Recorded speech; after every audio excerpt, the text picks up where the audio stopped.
Hey everyone, welcome back to episode 5 of the Afrophile Pod. As I say, every time we're always getting new interesting people. Whenever I read literature, I always say there's something that is missing in our discourse, and that is post colonial, or rather, should I just say post AMA 2000 literature of the stuff that's really happening in our world right now in Southern Africa, in universities, for young people. I think this is a writer who, if you picked up her books, you would really understand and appreciate the life that, the younger generation is going through, and the older generation would learn a little bit, understanding what we are going through. From the dusty plains of Mangwe District in Zimbabwe to the intellectual hub of Cape Town, Yvonne's journey is about nothing but ordinary. She's a PhD holder, a doctor from Zimbabwe. I know there are many doctors from Zimbabwe, but this one is a real doctor, a patent holder, and an author whose stories challenge societal norms, tackle complex relationships, and yes, they also sprinkle a little bit of scandal. So, let's get into it because this introduction could keep on going on and on and on. But welcome to the pod, Yvonne. How are you? I'm good, Tabata. How are you? I am doing well. I'm doing well. How's Cape Town? I understand you're in Cape Town. Yes, well, the weather is good today. It was horrible yesterday, so it's a good day. It's a good Sunday. Let's start from the beginning, shall we? I mean, you're growing up, in Mambale, Mangwe District, or at least that's what Wikipedia says. How did that shape your worldview? Can you tell me a little bit about, how you grew up, how you got to be who you are, essentially? Okay, so I have what people call a strong rural background because I was born in the village. I grew up there. I went to school, primary school there. So that grounded me. So they say the foundation stage of my life was built on traditions and on certain values. So that grounded me and made me know who I am. Such that when I now grew up and went out into the city and I'm experiencing new things and learning new cultures, I'm still very grounded in my traditions, but still opening my mind. So I think it allowed me to, you see, in most of my books, it's a blend of this very traditional girl, very rural, and this modern girl with big dreams. So I think it has allowed me to be the best version of myself because I can exist perfectly in both worlds. Like you throw me in a city, I'll be perfectly fine. Throw me in the village, you find me going to fetch water at 5 a.m. on my head. So I think, yeah, it really gave me a strong foundation. And I'm grateful that I actually grew up in that background.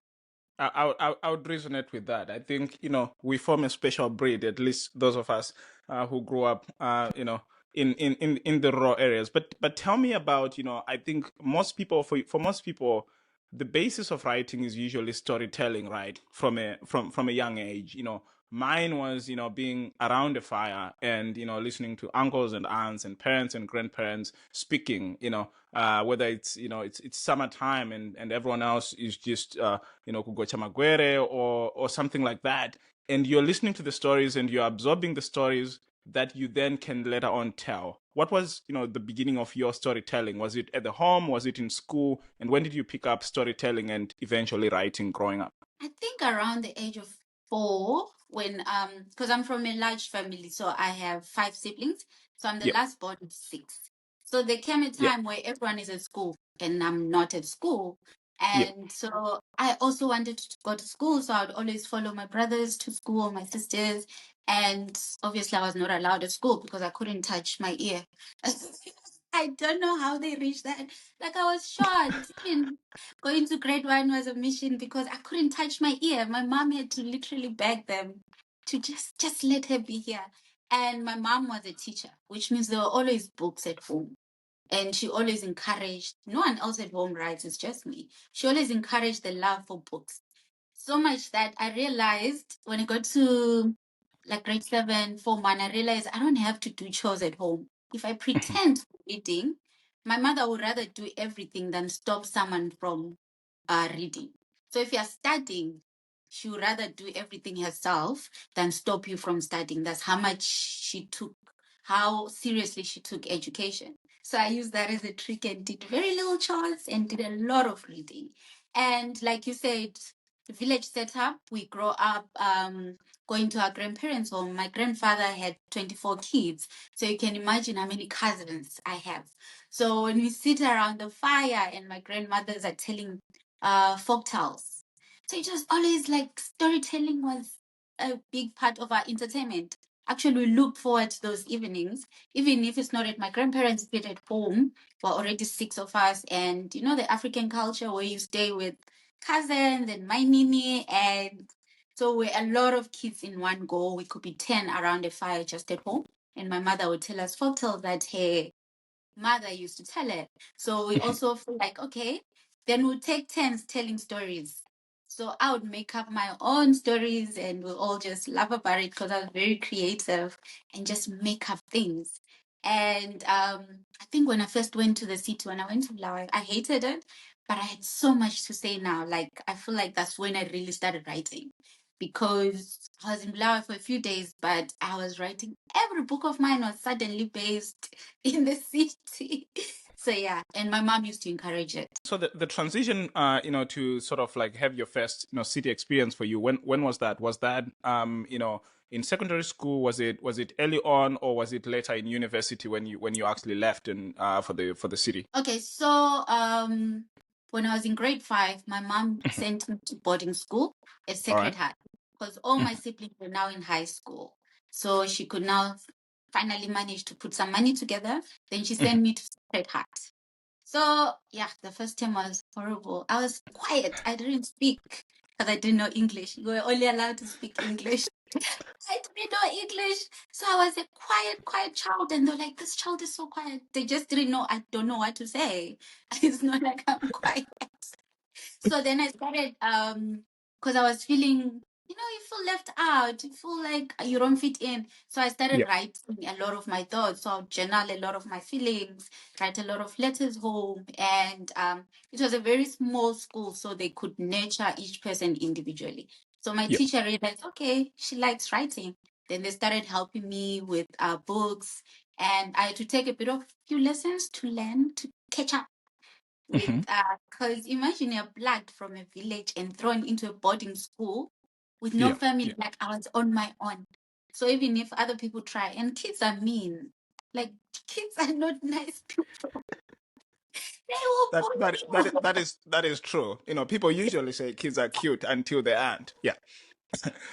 Really, they will laugh at you for not being able to operate a light and make fun of you. So I started writing, and what helped me is when you're good at school, automatically make friends. So at the end of this term, when my grades were very high, and I think I was number one, Mhm. suddenly people are nice. So then, and I did that throughout my life. I realized you just have to be the best. People are just going to like you.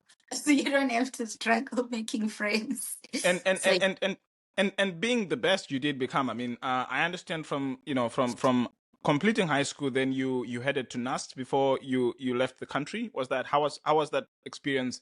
I unfortunately did not have the opportunity of doing uni in the country myself, but I understand from my friends there are a lot of good experiences, including the ones that I missed, even though they also missed some things that I did get in my undergrad. But tell me about the life in the big city, and how NAST was for you. well, it wasn't what I expected. So for high school, I was also in a village school in Pandeni High. So it's Okay. quite villagey. And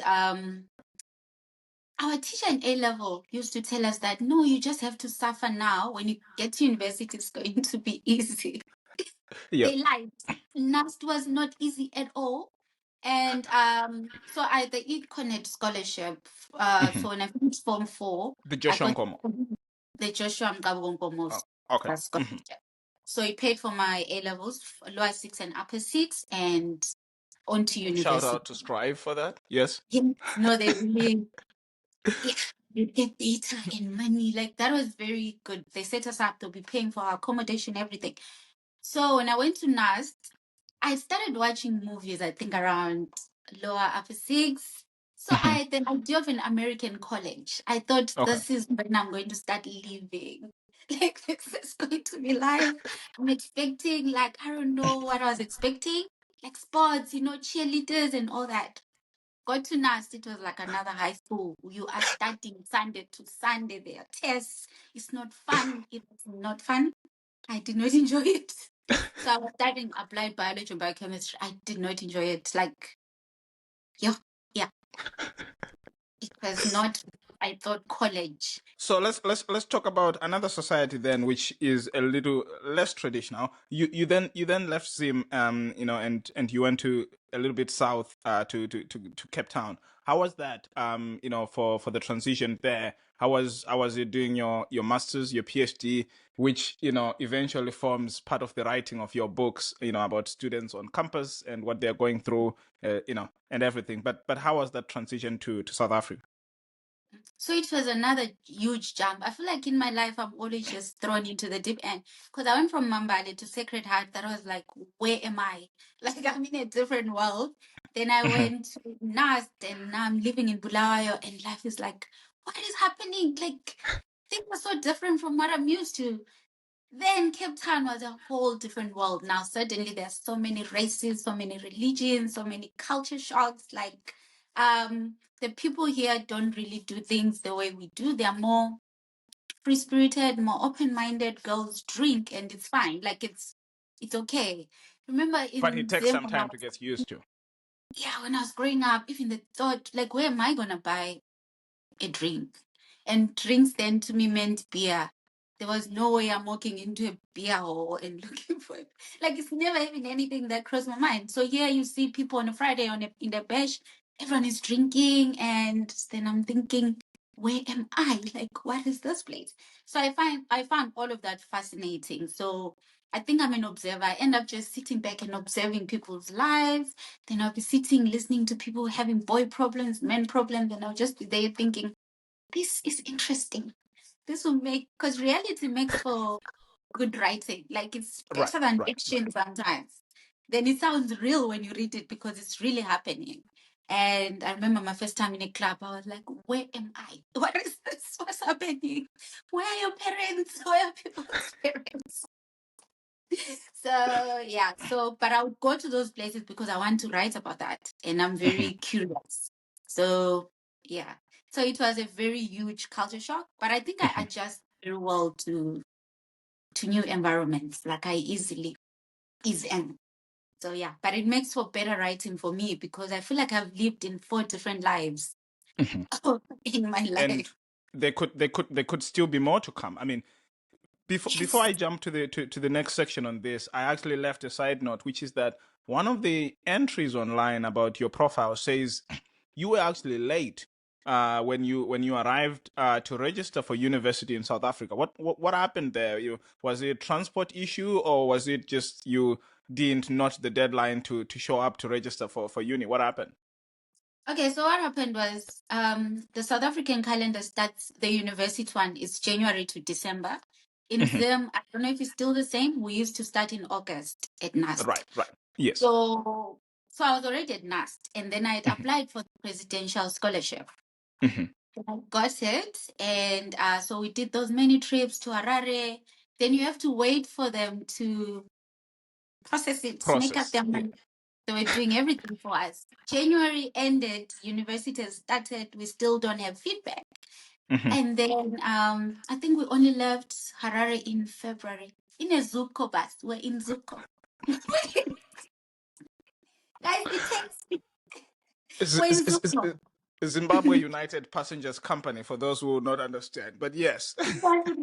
And not like a coach, a bus, a chicken Was it bus. was it a Zhongtong bus, or was it was it an AVM? I don't know which. It just was not a coach. There was no luxury. And we Right, were right. all in that Zuko bus going to Cape Town from Hmm. Harare. It took us 5 days, I think, because the bus broke down. Can you imagine 5 days on the road?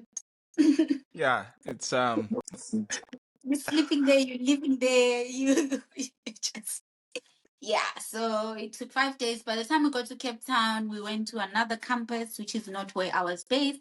Then by the Mhm, time I moved into my own campus the next day, they had already started writing tests. There was a test the next day, 2 days from then. I think it was a Friday. Then there was a test mhm. on Monday. So I went Like with an Miss. entrance test of some sort. No, like lectures had been going. This was the Okay. first test of the semester, the chemistry test. So now the HOD was like, I'm not sure she'll be able to catch up. Yeah, and the lecturer was like, nah, it's too late. She should try next year because now it's too late. How is she going to manage? Because then the international office guy was like, okay, just give her a chance. If she can at least get maybe 50% in the test, maybe can keep her. If not, then maybe we can just say, okay, it's not working. Then the Yeah. HOD agreed, and I got my 100% because first year, remember we do A level, then they do math. So when you go to first year, yeah, I don't know if all universities are like that, but mine was like first year felt like revising A level. We're Yeah. just doing Yeah. things I already did in A level. So the chemistry, the physics, the maths, it was all just so simple. Actually, maths was like form 4. It felt like doing form 4 maths. Or maybe you're So just too smart, Yvonne. I don't know. Because people struggle and I would not understand why people are struggling. Which yeah. Which So then they let me in because I got 100%. And end of semester I had straight distinctions. And suddenly wow. the lecturers were happy they kept me. So yeah. And you have since then accumulated a couple of degrees. I don't know whether you're trying to compete against Zimbabwe's first president or not, who is rumored to have had 7 academic degrees. But you have what, 4, 3? Where's your count, or are you not counting? I can count my diploma in education, so 5. Yeah, You have so 5. 5 now. So Yes, I mean, because I studied the whole year for a diploma in education. Yes. what has been driving your academic journey to be this aggressive? Is this because you're trying to compensate for your late arrival to campus, or there's something else? I don't even know, but I come from a family of academics. Like, Right. how many doctors are in my family? If I count even the extended family, I'm sure we're like 10. If you say Dr. Maphosa at a family gathering, 10 of us Everyone. would sit around and look at you. Wow. So I come from a family of academics. And my eldest brother, who I think I've always looked up to, Dr. Lancelot Maphosa, he got his PhD. And I'm like, that is so cool. I remember him wearing that red gown, and I'm like, I want that. So there's that. Also, being the last born meant I don't have to quickly go to work. So after Mhm. my honors, I don't have to quickly get a job because I don't have black tax because I have 5 siblings older than me who are already handling the black tax. So it gave me a chance to, okay, I can stay at school. Then after masters, it's like stopping at masters to me is like you you might as well have stopped. Why did you do it? Like go all the way, especially in sciences. Like might as well do a PhD. And I wanted to be Dr. Mapos. So yeah. I was supposed to be a medical doctor. Well, Mhm. I got the Algerian scholarship. That's a scholarship I got after A level to do medicine in Algeria. I'm glad I didn't get it. So I had a car accident just before on traveling to Harare to leave for Algeria. So I couldn't go. Mhm. I ended up at NAST. So actually. So I became Interesting. a Interesting. doctor. Anyway, the other way though. Ah. Let's switch gears a little bit and talk about your writing process, creativity, and everything. I mean, the more we talk for the first few minutes, it just feels like some of your writing is autobiographical. Some of it's definitely all real. And after listening to this pod, I think listeners and your readers will be able to determine what part of it is is academic and what part of it is research, what part of it is autobiographical. The road accidents, the listening to people having boy problems, being the last born, and whether there are any characters in your books who are last born or not. But I think the overall theme is your writing. When you grab your books, it just doesn't feel like fiction at all. I mean, I know you write fiction.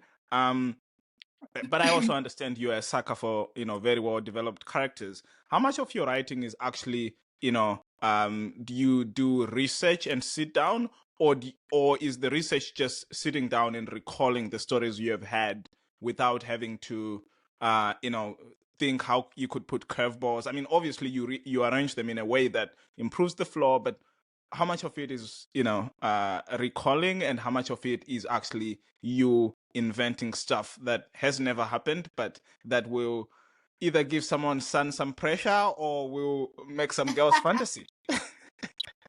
So, how do I answer that? So I don't like researching books. Like I Right. don't like sitting down. I don't enjoy it because I write more as a hobby. Like it should be Mhm, fun. Once it mhm, stops being fun, I don't enjoy writing. I'll abandon that story. So most of my books are based on characters that could easily pass for me. So I'll base it in a village. Grasping at straws, it could easily be Mambale because mhm. every world building I did there, that's Mambale. So I know exactly where each stone is in that village. So I don't have to research anything. I know the rules. Then I start adding spices from there. Then the wine Woman is silent. It's a Zimbabwean girl doing her PhD in chemical engineering. So I was doing my PhD in food engineering, but I was in the chemical engineering department. And so I just put myself there and I had lab mates and I used to just listen to their stories. I don't know if they ever read because some Mhm. of them like the stories. And so the first part is mostly just me recalling university life and just going through it. And by the time I was in university, the culture of, I don't know if I should call them blessers, was Mhm. now ripe. Like it was indota must. A man must have money. A man must do ABC. So much And pressure for us, then the young ones. I mean, yeah, think this of is it, tough out here. if you're working a 9 to 5 and trying to compete with someone who looted the entire country, I know, your I know. funds are not, you can't No, compete. it won't. It won't. It won't. Yes, so but also I blame men, and now I digress, because Okay. some men feel the need to compete, and so their first step forward is money. You approach a girl, you're already spending your entire check. She doesn't know it's your entire check. It's like, oh, if you can spend 10,000 on the first date, that means you're rolling in money. And then later on, you are not keeping up to the standard, and she's going to leave you. Then you're going to start saying women love money and they love cheaper money. But that's what you presented. Had Is this the you part where I take out my notebook and start taking notes? Or are you sure? yes, you know where you are. If you're content with yourself, money is not going to be your first foot forward. So come as you are. But anyway, going back to the story. So Fierce, the girl in the Wine Woman is silent. You know, she Mhm. takes a lot of cheating, but also she's from like a polygamous family. So is it really cheating? In her head, she won't be thinking of it like a modern woman would be thinking of it like it's cheating living. It's like, no, this man provides and he comes home and he does everything right. So what if he sees other women on the side? That's how men are. So she has that mentality because of her upbringing, Yeah. because her father used to do that. So I take from people, and those are people's lived realities.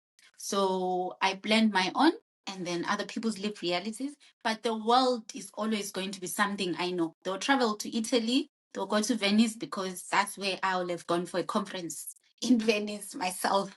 Then I'll add spices. They'll go on a trip to Victoria Falls. I'm always in Victoria Falls. They'll stay where I was staying. Then it makes writing easy and enjoyable for me. Then, yeah. So I don't like researching. And they will do things that should not be done on airplanes. But I know I'll let the readers read that. But in terms of process itself, I mean, do you, because you do this as a hobby? I'm guessing you don't actually write daily, right? You just have spurts where the inspiration comes and you Yeah. continue the script as it were. And I'm guessing also because you do this as a hobby, you are not one of those people who your publisher is saying, well, we need it by 31st December, so deliver it. And then you find yourself in a crunch timetable. You just get it ready when it's ready, and then you give it out to the world. Is that how it works? Yes, that's how it works for me. I write when I can, when I feel like it. I have when I was a student, when I was writing the Wine Human Island, I was a student, I was doing my PhD, so I had time. I Mhm. miss being a student. I don't have time as an adult anymore, Yeah, but I had yeah. time. So I could write a lot every day, a lot, and I write loosely, which makes it Mhm. fun for me. I also want to know where I'm going with this. And I'm self-published, meaning I don't have a publisher. I Right. do have a distributor who gets me into bookstores, but I'm the boss of me. Like I decide when to publish. Yeah. So I decide all of that, and so I don't have strict deadlines. I set my own deadlines. When I see, okay, we need more money now, I will just publish another book. And for people who might not understand the writing industry, I mean, the difference between having a publisher and being self-published is the difference between working for Amazon or HBO or versus having a YouTube channel where you just put your own stuff at your own time. Is that roughly it? Or Yes, and you can take it down if you wake up and decide, nah, this is not right. But if you're working for Amazon and they will keep it there or throughout. Netflix? Yeah. And Yeah, they'll put it up there. So I like the I have what to call it, the creative liberty. So I make my own decisions. I decide what I think is good, and they do very well. Like my books actually do surprisingly well. They shock me because I think I write silly stories. Because no, you that's should. But you write real stories to a generation that doesn't have a lot of people writing for, and so ultimately for that generation, I think they tend to love it. I mean, for me to try and estimate when we can have the next book coming, maybe I should start by saying, how long did it take you to write the two books, The Why in Your Man, and how long did it take you to write the other two books, Grasping at Straws, so that we can try to estimate whether in the next 2 years we're going to have another what is it called? Is it called a double? Because the other one is a trilogy. I don't know how what's the word for two book series? so before end of this year, I should have another book out. I just don't have time. If I get time, there should be another book out. So when I wrote The Why in Your Man is Silent, I Mm-hmm. think it took me like less than 6 months for both books because I had time. I was a student. I wrote Heart in Two, which are my latest books. As an adult with a job, I have to go to the gym. I have to eat healthy. I have to go to work in the morning and spend the whole day there. I need to market home. There was no time. It took me like a year to just finish one of the Right, book. right. So it took me 2 years to do both books because of time. And also because it's a hobby, I Mm-hmm. can't, my job comes first. Even though the books pay more than the job, I still have to, it's not very sustainable, if that's the word. Yeah. Because Mm-hmm. COVID taught me that you can make 0 rands from books in a month. So I take my job seriously now. So yeah. And in terms of the ones that are already out right now, I know this is almost like asking you to choose between your babies, but what's your favorite in terms of the work? And I mean, what's your favorite, and if there is a difference, what's the one that your readers have resonated with? Maybe they might not be the same thing. Um, I think Grasping at Straws is my favorite child, Hmm. but it's the Hmm. one that brings in the least amount of money. It's the least popular. Hmm. It's very traditional and very spiritual and African. That's when I went back to, when I wrote Heart in Two, I went back to my The Why No Man is Silent form of writing, where there's a Yeah. lot of adult scenes, there's a lot of money, there's a lot of men, there's a lot of people taking off their clothes. Then people like that. And I was like, oh, so people don't want to go deep. Like they don't want the spiritual parts. So my favorite is Grasping as Rose, but my most, the child that does well and is going to take us out of poverty is the Yeah. wine the silent. So yeah. Interesting. And for some people, I mean, like when you the stories are interesting, as you're saying, they get raunchy, and all this stuff, but also you also identify voices of people who are in there, right? And you feel their pain, whether it's a woman who really thought, and believed in monogamy, and I'm obviously not here to express my opinions on it itself, but and who ends up realizing that she's just not going to compete with a 23, 25-year-old, or it's someone who really thought they were dedicated, they had gone out, they wanted to work hard, but life is just not like that for them as a young man. Is this some form of activism? Are you trying to put out any themes that you want society to draw lessons from, or you're just regurgitating the truth as you see it, and it's up to society to judge it? I mean, one of my favorite sayings, which I tell people about, even the pod and what I do online, is, my favorite artist of all time, Alec Macheso. So he has a line in one of his songs where he says, you know, our purpose as the artists is just to cook, and kana tobvonga togadzika vanodyawo vodya, they will determine kushata kana napi tapi vachataura ivo. They're going to tell us after the album is out. Is that what you do? Do you leave it for the world to make its own conclusions, or you actually have themes that are underlying in there that you want the world to sort of draw lessons from?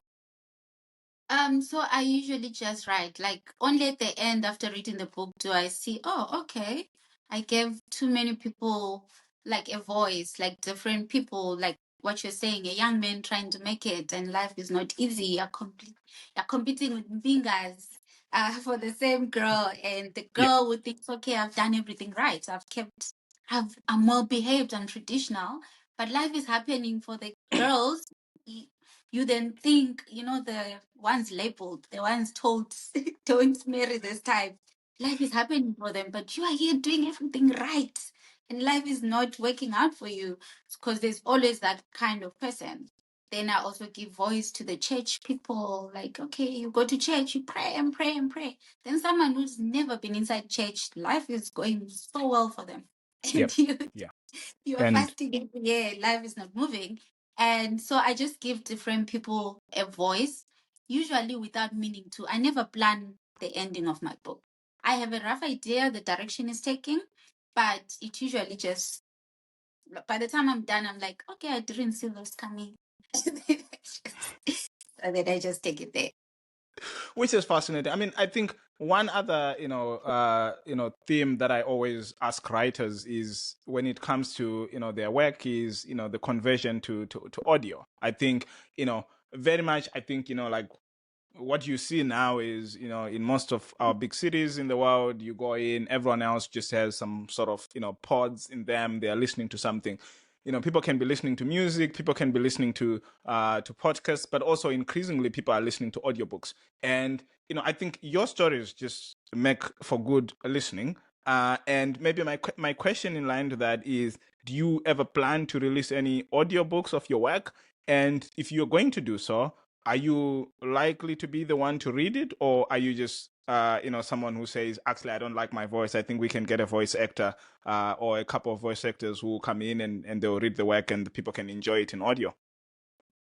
Well, definitely not using my voice. You know, there's a Zimbabwean accent. Like, can you imagine you're reading, they're going to work, and I'm like, against all odds. Because that's what's going to happen. The Zimbabwean accent will come out, and I don't like my voice at all. So it would never work. We need, like, people. I think I'm one person who accepts that you'll never be good at everything. Allow people who can do things to do it. Because there are Mhm. people like jacks of all trades. You do your own book cover, you do your own editing, you do. I will just write and then let other people with the talent to do other things do it. So if I go audio, I'm going to get like a professional, but I would like a Zimbabwean because I don't want to end up with this like Tafiwata when someone can Yeah, pronounce it. yeah. Like a It's Zimbabwean. or just a Chinese AI voice, and you're just trying to cut costs. It wouldn't be good. Yes. Okay, So I want a right. Zimbabwean professional voice actor who then Mhm. get the names right because pronunciations are very important. And I also need to get to a point where I look at my books as a business, which I Mhm. think is where I'm lacking because I look at them as a hobby and sometimes forget this is a business. I pay tax on this. Yeah, so I have to do audio. I've been thinking about it, just haven't time. I need to make time for it. I think that just means you need to stop looking at science as your main gig. I think it's like one of these days I was listening to an old interview about Bill Gates, and he was saying, I got to Harvard and I was just like, computers are these things which I've had as a hobby. I need to stop this and actually do real science. And he said, and at some point we stopped and we said, no, this is not a hobby. We're dropping out of Harvard. Let's go to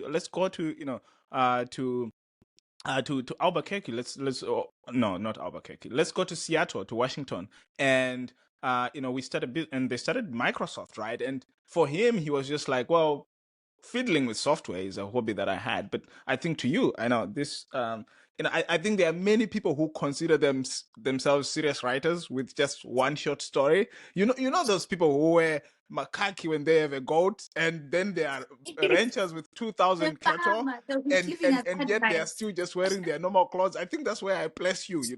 You are this big rancher, and you have a lot going on your farm, and you're like, I'm not buying macaque. I'm not a serious farmer. But you are actually much more serious farmer than someone who has a nice Instagram showing, 3 chicken and 2 goats and. So, but Caption, you just throw it there. So yes, I need to get there into looking at it that way because well, academics, you get as an average, you never get rich off academics if we're being serious. So when that's people true. always ask me, yeah, can I travel the world and have money? I'm thinking, you will travel for conferences, but you're not going to get rich Yeah, at yeah. all with just academics. But what academia does is it gives you time to explore other ventures. So you Other can things. have different, yes, so you end up with different streams of income. So I need to take my books more seriously because they pay more than my day job, but also because the day job. And I don't know, my mom said I'm very Zimbabwean because I have all these Zimbabwean aspects. I wouldn't quit my job to just be a writer because that stability, like that thing, you went to school, you have a Yeah. PhD in this, it feels like a betrayal. It feels like I'm committing a sin by not working in the field that I studied so long for. So yeah, so I need to un-Zimbabwe myself. Yeah. Fair enough. I mean, but if you're gonna really, like try to sort of look at this as a business and not as a hobby, I guess part of it involves writing stuff that can be taken up in mass market, and the best way to do that is writing literature that can be read in O level or A level. I'm guessing that's not your target audience, I right? For don't know if this, I'm capable of writing child-friendly stuff. no, but the question is whether there's an angle at which you can write college stories that are modern literature but can be approved by the Ministry of Education to be read, like, you know in a Form 4 setup. I think there's no way to do that. Do you think there's a way to water I down your probably stories, or that just means you lose your voice when you try to do that? don't know if that's. I'm sure I would have to find someone to reread it and remove Which then scenes. remove the authenticity. If it's boring, I'll probably be bored now reading it. But if it's not a business, because I also the thing is I like playing around with words, like when you Right. read my books. So if I'm not writing for a school, I might have to, get everything right, Yeah, say yeah, things yeah. correctly so that students, yeah, and I don't, and I like things that are considered immoral. So when you now think of things and what lessons are you telling these people? Because from my books, a lot of things that are considered not right in the world are glamorous in my books. Like that's what it should be. Like stop being monogamous. This is the life this side. I Those are the mean, people flourishing. So yeah, I don't know if my voice would still remain if I tried to change it. Also, I think I yes. give a lot of myself in the books. It sounds like me, although it's not. Well, So it if I sounds like do your social media, but I guess people can conclude. People can always conclude, whether it's you or not. Whether you once showed up with a guy and you were caught up in a hat by your own mother. It's many things, right? Have you ever been to Accra? I don't know, but if you had a real stalker who could take up their job and we try to pierce through this together and we make up a huge pod, maybe people would realize this is actually yes, autobiographical. it will sound like an autobio because that thing I said about building my world around places I've been to, things I Yeah. do, the scene of bungee jumping when Fierce was bungee jumping in Vic Falls, it happened exactly the way when I was bungee jumping. Right, right. So So that you see, like this is real life. This is and but not but but I fiction. think I think I think the interesting thing is everyone else has real life, but there are very many people who can't just put it in words in the way you do it. I mean, you obviously are quite talented at this, and I'm guessing you do give out advice, to young writers. I mean, what's the 2 or 3 pieces of advice that you have given, when you meet young writers, or maybe if you don't give out advice, what's the 2 or 3 pieces of advice that have been given to you that has been helpful? Okay, so before I get to the advice, like I'm the kind of person who I think I'm an unserious person. You know, people who don't take life seriously. I feel like life is already serious enough. I don't need to add on to it. So I'm always on the light side of things. Even if you go through my social media, like it's always like, you want to write, just write. It's fine. Just do whatever you want. There are no rules here. Just do what you want as long as it's not illegal. Do it if you feel like doing it. Oh, I thought you Um, were going to say if it's illegal as long as you're not caught, but yeah, sure. then you can come with fiction. If it's illegal, tell people your story and say it's It's a work fiction. of fiction. It's You a know, work of fiction. any true representation to real events is seriously regretted and never implied. That's the thing. And no animals were injured in the creation of this production. So you say that after burying a cow, after killing it, you say that. So advice, I think the best advice I've ever received is from YouTube. I watch a lot of YouTube writing advice Mhm. because I think I started taking my writing seriously. When I see my Amazon sales, I'm like, oh wow, there are people in America reading my work. I need to I'll be a bit more serious about this. It's no longer just writing for Mambale in my high school class. Yeah. So I now listen to a lot of YouTube. Then they always talk about um that it says what be authentic. Always keep your voice. Right. Like don't try and write like someone else. No matter how much you love their work, you will Mhm. never be that person. And it's going to sound very fake and like you're trying too hard if Mhm. you Mhm. try and write someone else. You can be inspired, but keep your own voice. That's the only way you're going to really finish this. Otherwise, you write, we'll read your book, and halfway it seems like someone else took over the writing. It's not going to gel. So always Mhm. write your own voice. And finish the book without editing. I feel like that's the best writing advice out there. Because once you start editing before you finish, you will never finish the book. Imposter syndrome will get you. It will start reading so bad, and you start being too hard on yourself. Then don't be too hard on yourself. If no one likes your book, it's fine. You're It's not your manipulating creation. everyone You who have given like it out you. to the world. Not everyone will like your children out there. That's true. Not even Yes. all the relatives will like your spouse, for God's sake. So yeah, you can't you. You can't. But I also give, I'm not good at giving advice. So I Mhm. don't know if you, which is always hard because I'm very, in real life, I'm very Mhm. introverted. I'm very quiet. I keep to myself. I'm always in my head, which doesn't come out because when people see my social media, I'm out there. So people struggle when they meet me in real life and like, where is that bubbly personality who's always throwing innuendos? Where are you? This is not it. And they're asking you to give them that, and you're just like, okay, this is not the time. I'm in the gym. Can you just let me do what I'm doing? And yeah, Yes. And in the gym, someone be like, oh my God, can we take a picture? And I'm thinking, no, yeah. we are And working I think out. that's the interesting thing about being online, right? Where you actually say things that you just like, let me release this to the world, and then people immediately become to see you as this guru. And I have Yes. people who email me, for example, because of my other past videos, and they say, well, I have $1,000. How can I invest in Econet? How much dividends do I get? And I'm like, no, no, no, I'm not a registered financial advisor. I was just saying what I was doing at my life 7 years ago. Right now I'm actually more focused on cattle and other things, like I'm checking, do we have more beds at the farm? And I have left that past, but because you have said it once and people expect you to be, I guess someone meets me in a bar and they're like, I never believe you drink, I thought you just invest in the stock market. But that's not what happens, right? Like I have an entire life that you don't know about, and people who know me differently from other parts. So I think I can relate to that. But Can on you the imagine what it's like for me because of the content I put out? Like I do a lot of sexual innuendos, for example. yes, yes, yes. Then people take it to seem, oh, this is what you like. Then people cross the line because it's no longer just banter when you come to me direct. Wow. Oh, Does that mean someone shows up for a date and they have this as a manual and they're like, this is how I'm going to do it? I mean, I would imagine that would be very. I had to close my DMs because men would send the most disrespectful messages in there. Because you think that's what you like. And then I'm stuck in a thing like, no, please respect me. And also like, I think I brought this upon myself. Where I'm like, okay, I'll take accountability. I'll just close my DMs. We're not doing this. And then some people read my books and they're in Mhm. first person and they sound like me. And they really think it's me. Then they're like, oh, so this is what she's like.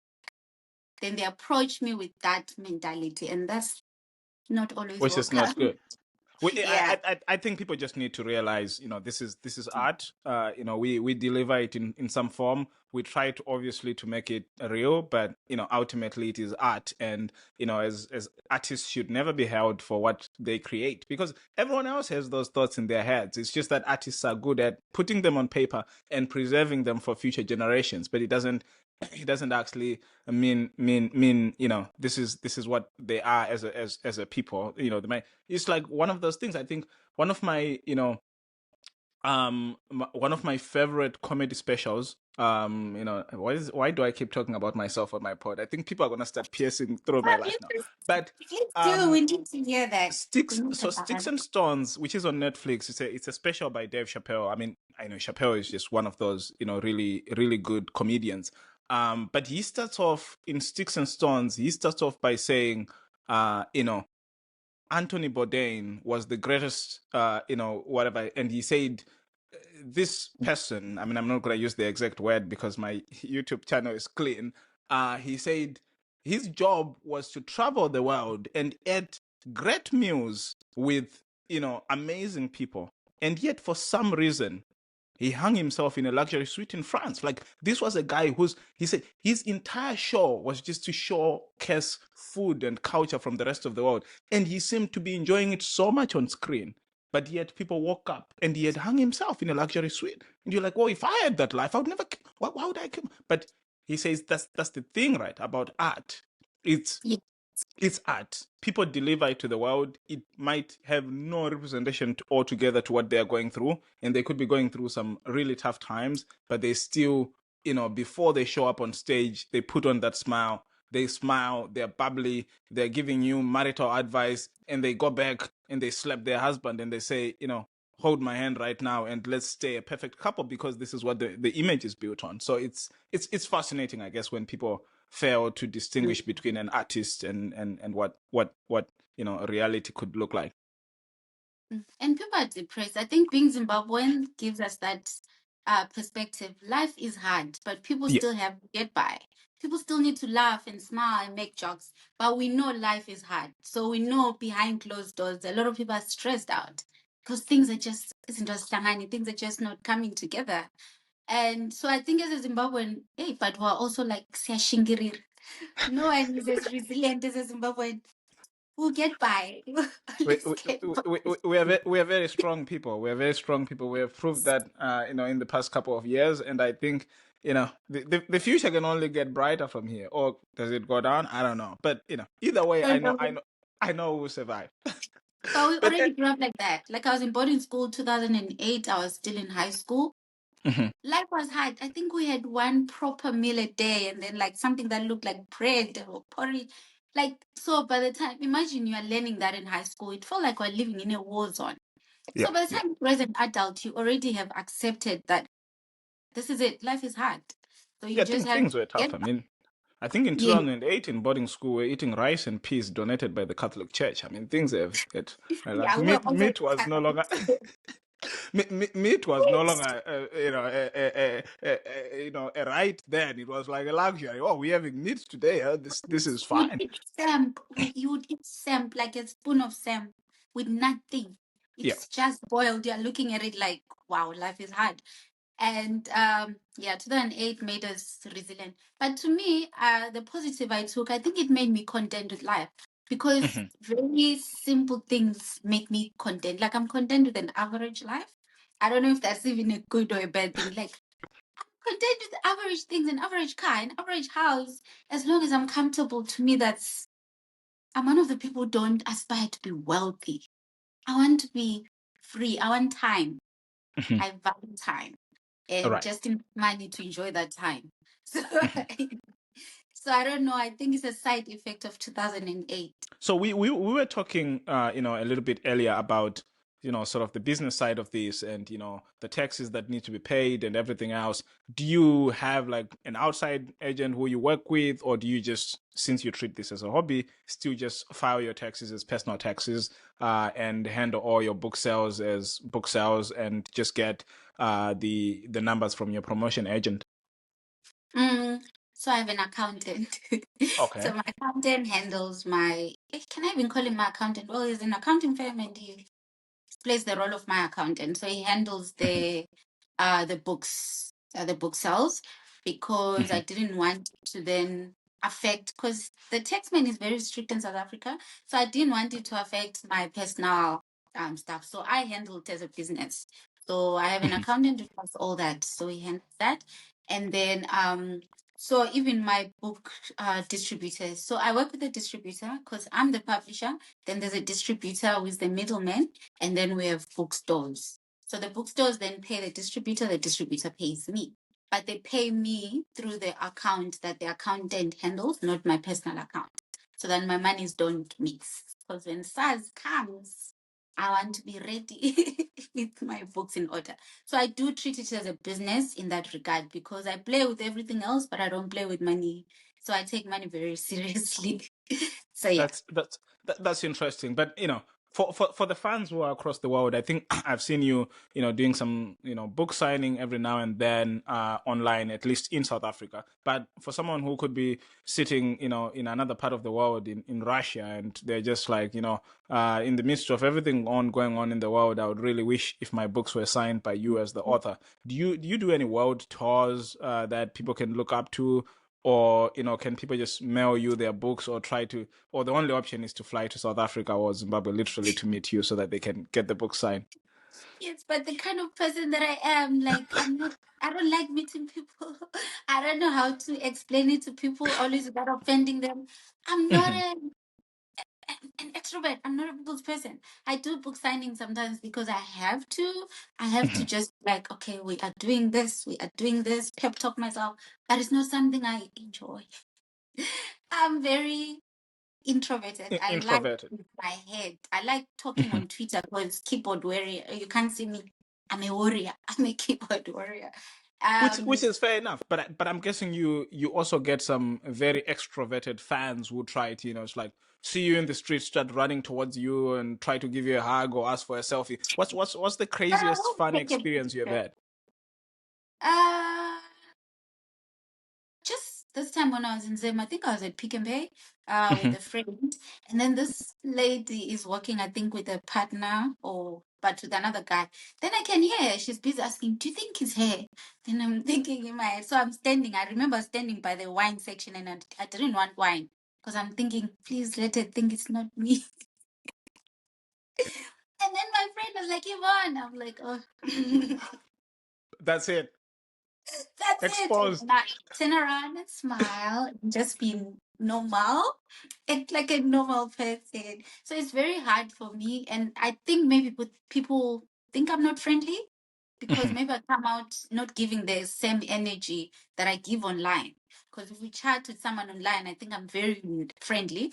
Then they meet me in real life, then I'm a bit laid back. Reserved. Yeah, then they probably think, oh, she's not nice. So I really hope people get to understand. But I haven't had like many crazy things. I should start wearing makeup so that people don't know if it's me or it's not. I look different every time.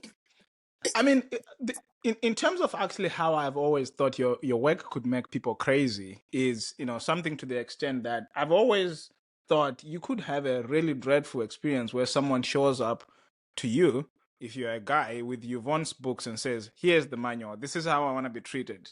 You're supposed to fly me out, and you're supposed to have all these spontaneous things and have a lot of LLCs going on so that you can finance my princess life." Have you received any feedback? Not like maybe not in person, but any writing to that effect that people say the books have either given young men pressure, or they've given young girls things to dream about, or just to feel free spirited about themselves?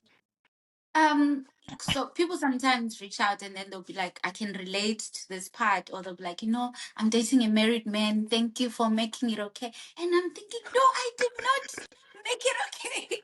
It's fiction. Because then they'll start trying to say they feel validated and side chicks, and I'm thinking that was not my aim at all. That was not But I your mean, intention?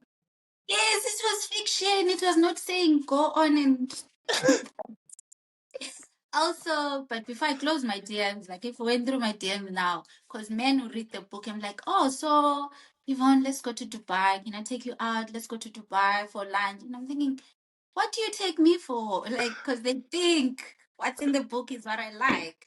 So they'll come and be trying to throw money at me. And I'm thinking, no. Then it sucks when students read my books because there's sexual content.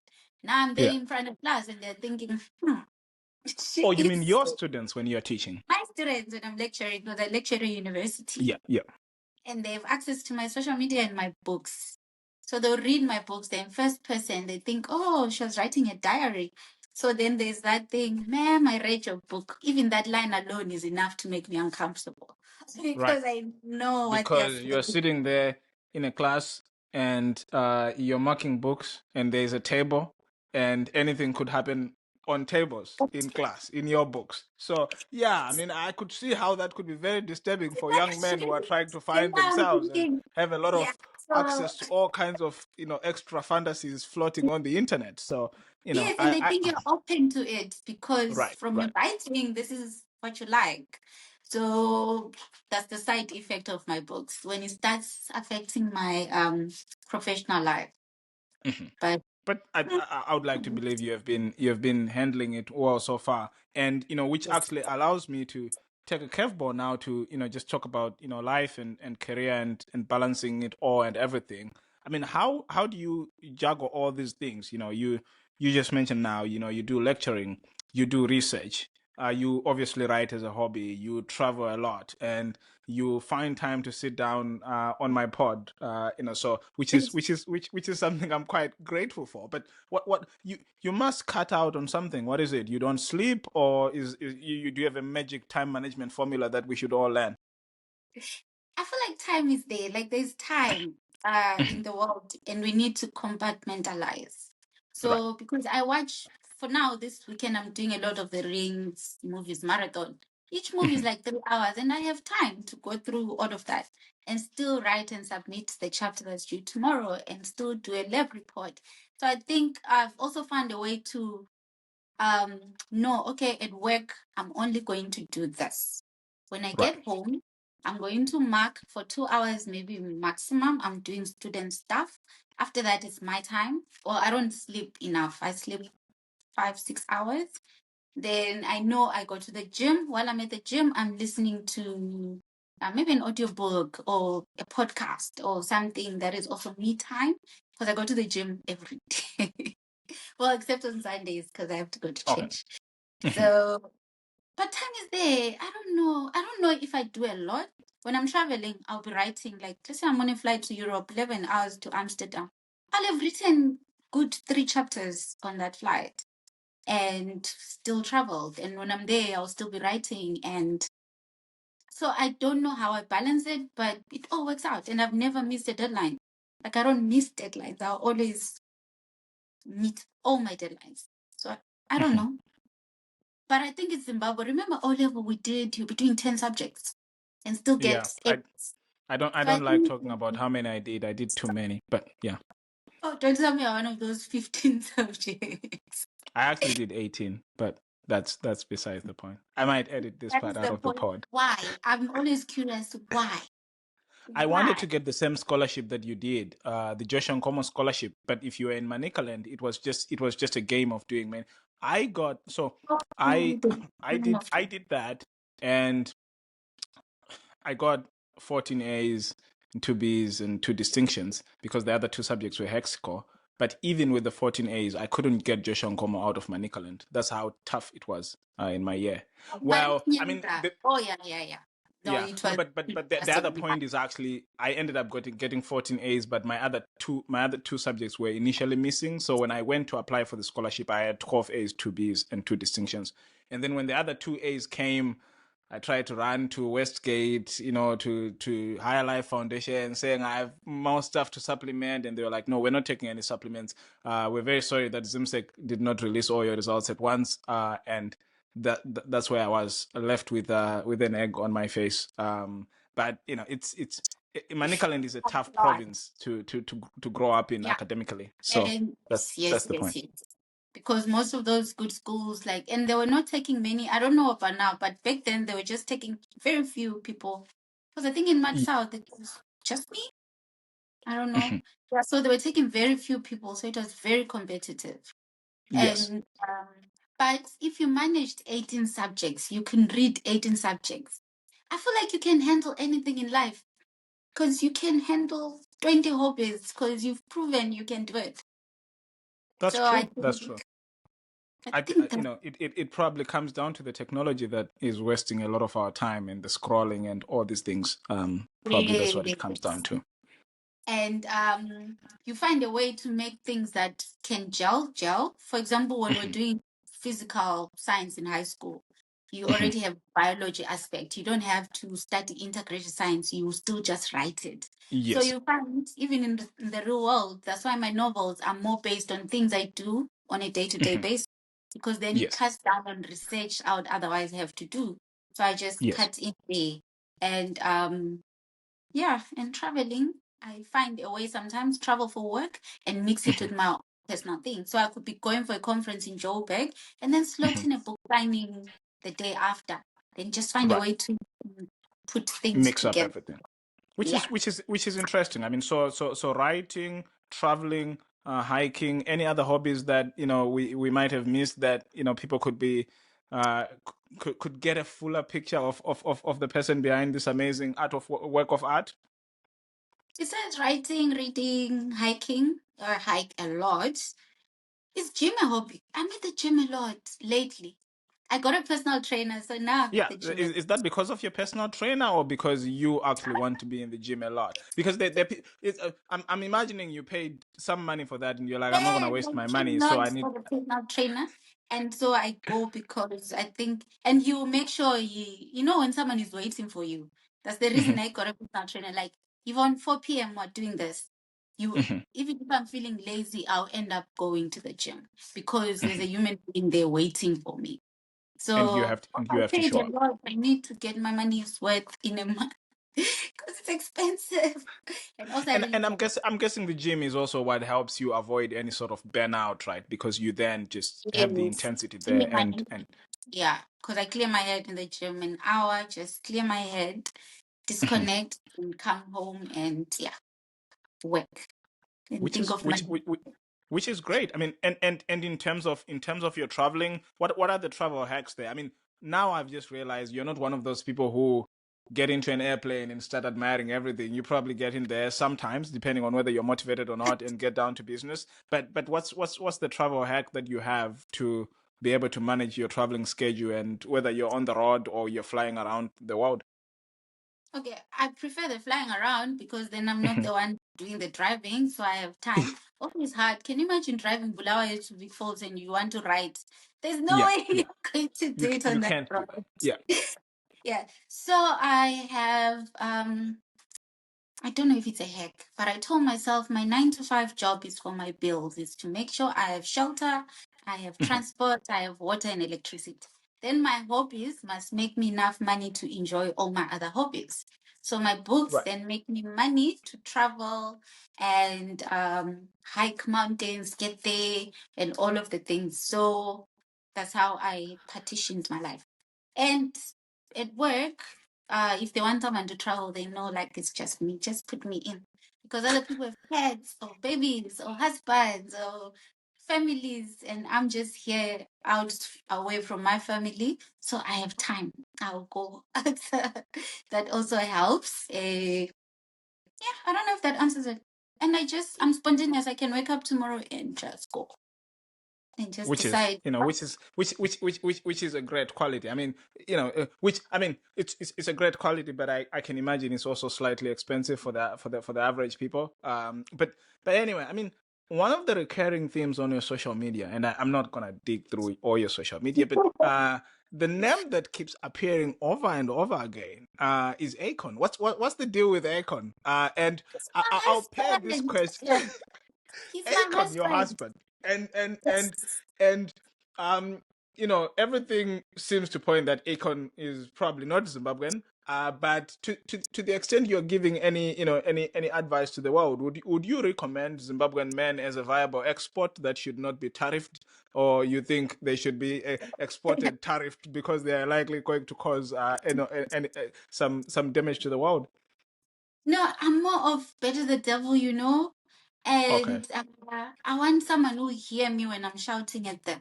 Because I'm not going to be able to express things in English when I'm upset. You should at least understand it's in the belly or Shona so that you get it, Yeah. get it, get it. And also, I want like a friendship. English is difficult. It's good for communication. But Yeah. I feel like if we grow up in similar, like in the same country, for example, it means Yeah.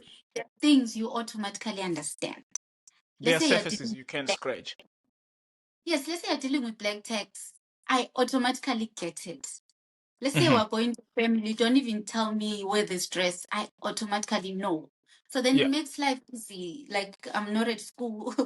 and and and So and and I mean, for something that might appear in some of your work, I mean, if there are some words that just mean something that might not mean to the rest of the world. Like if you want to say to your wife, "Tangopinda kawanva Buddha," I mean, you can say that in English, can you? I mean, you can say it, but it's like.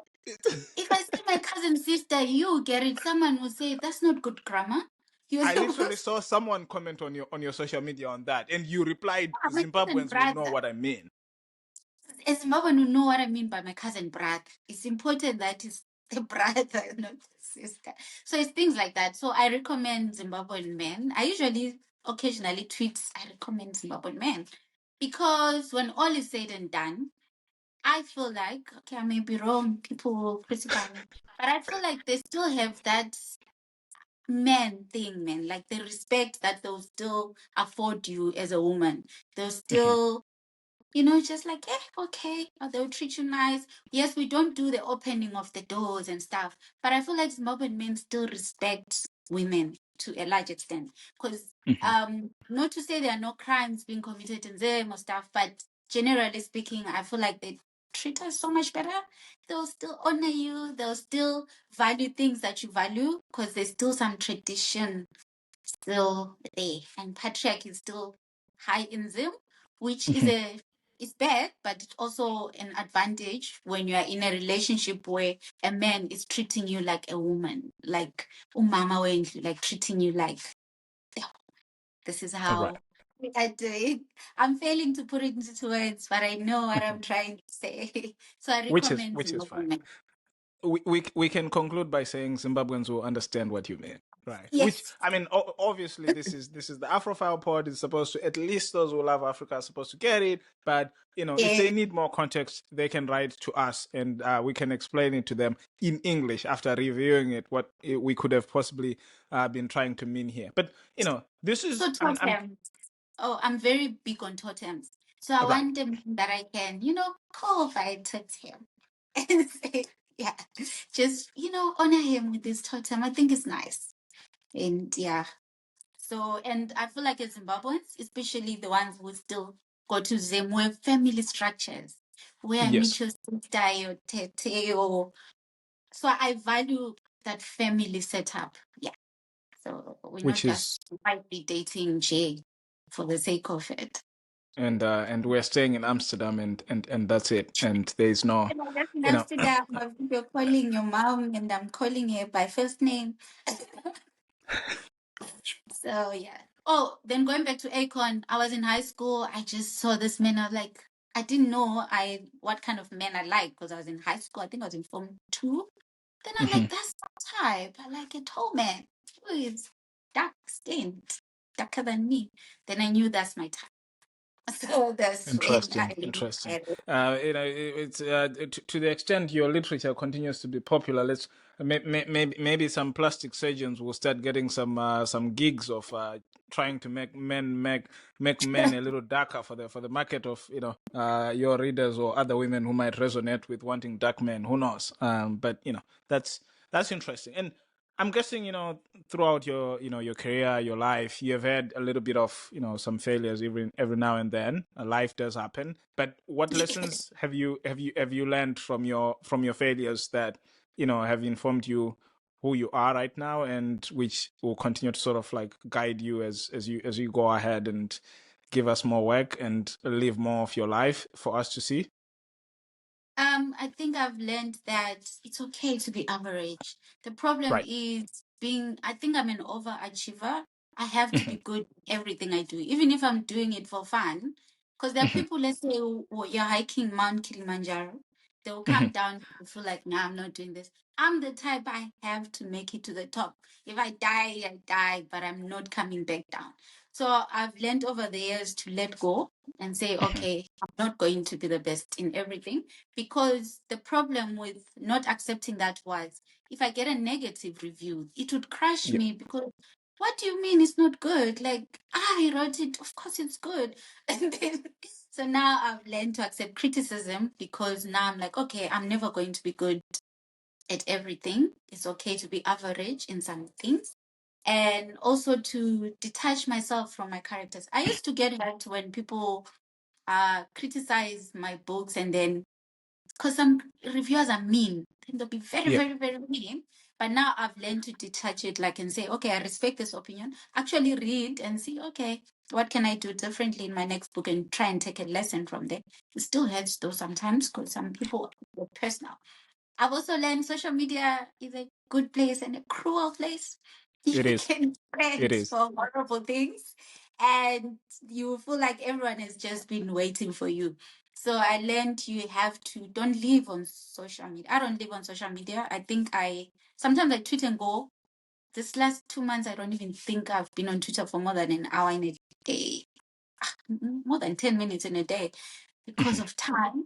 So I've learned we need to leave social media alone. And also, we need to look at it as entertainment. I've always looked at it that way. So I do see people who take it seriously. And so I always say to the younger people, don't take everything you see on social media. We're all experts there. I would give you relationship advice I would never follow in my life. I'll tell you, a man tells you he can't buy you this iPhone, leave him. That time I'm still paying off maybe my own iPhone at the store. And I'm And no still in man a is buying for relationship. you. Yeah, that's What it. is buying it? But It's it's for easy to entertainment purposes. project, because we all suddenly know everything. No, don't date women like this, don't date men like that. And it's fun to read because it makes for good stories. But Yes. people need to learn to leave social media alone. It's a whole different thing there. Yeah. They should not read B Metro, H Metro. They should find serious stuff to read. But anyway, Also, um, let you train for bad things. Don't worry, it's going to pass. Someone else will do something worse, and then they'll yes. forget about you. Fair So enough. yeah. I mean, on the other side, though, I mean, this is something we hadn't touched, but you actually do a lot of giving back. You have a buy a pad with Yvonne initiative that you started, and you fundraise, and you drive around and give some very much well needed sanitary stuff to girls in high schools in Zimbabwe. Can you tell me a little bit about that? And sort of like, for anyone who would be listening, who would be interested in supporting your initiative, how they can donate or partner with you. Okay, so it started on one of my birthdays. I decided, okay, I need to give back to the community. So I've tried. This one is the only charity initiative I think that's been consistent, because I've tried different. I tried a Yeah. book one where I published this. So I like, Uh-huh. okay, but I'll tell you about it later.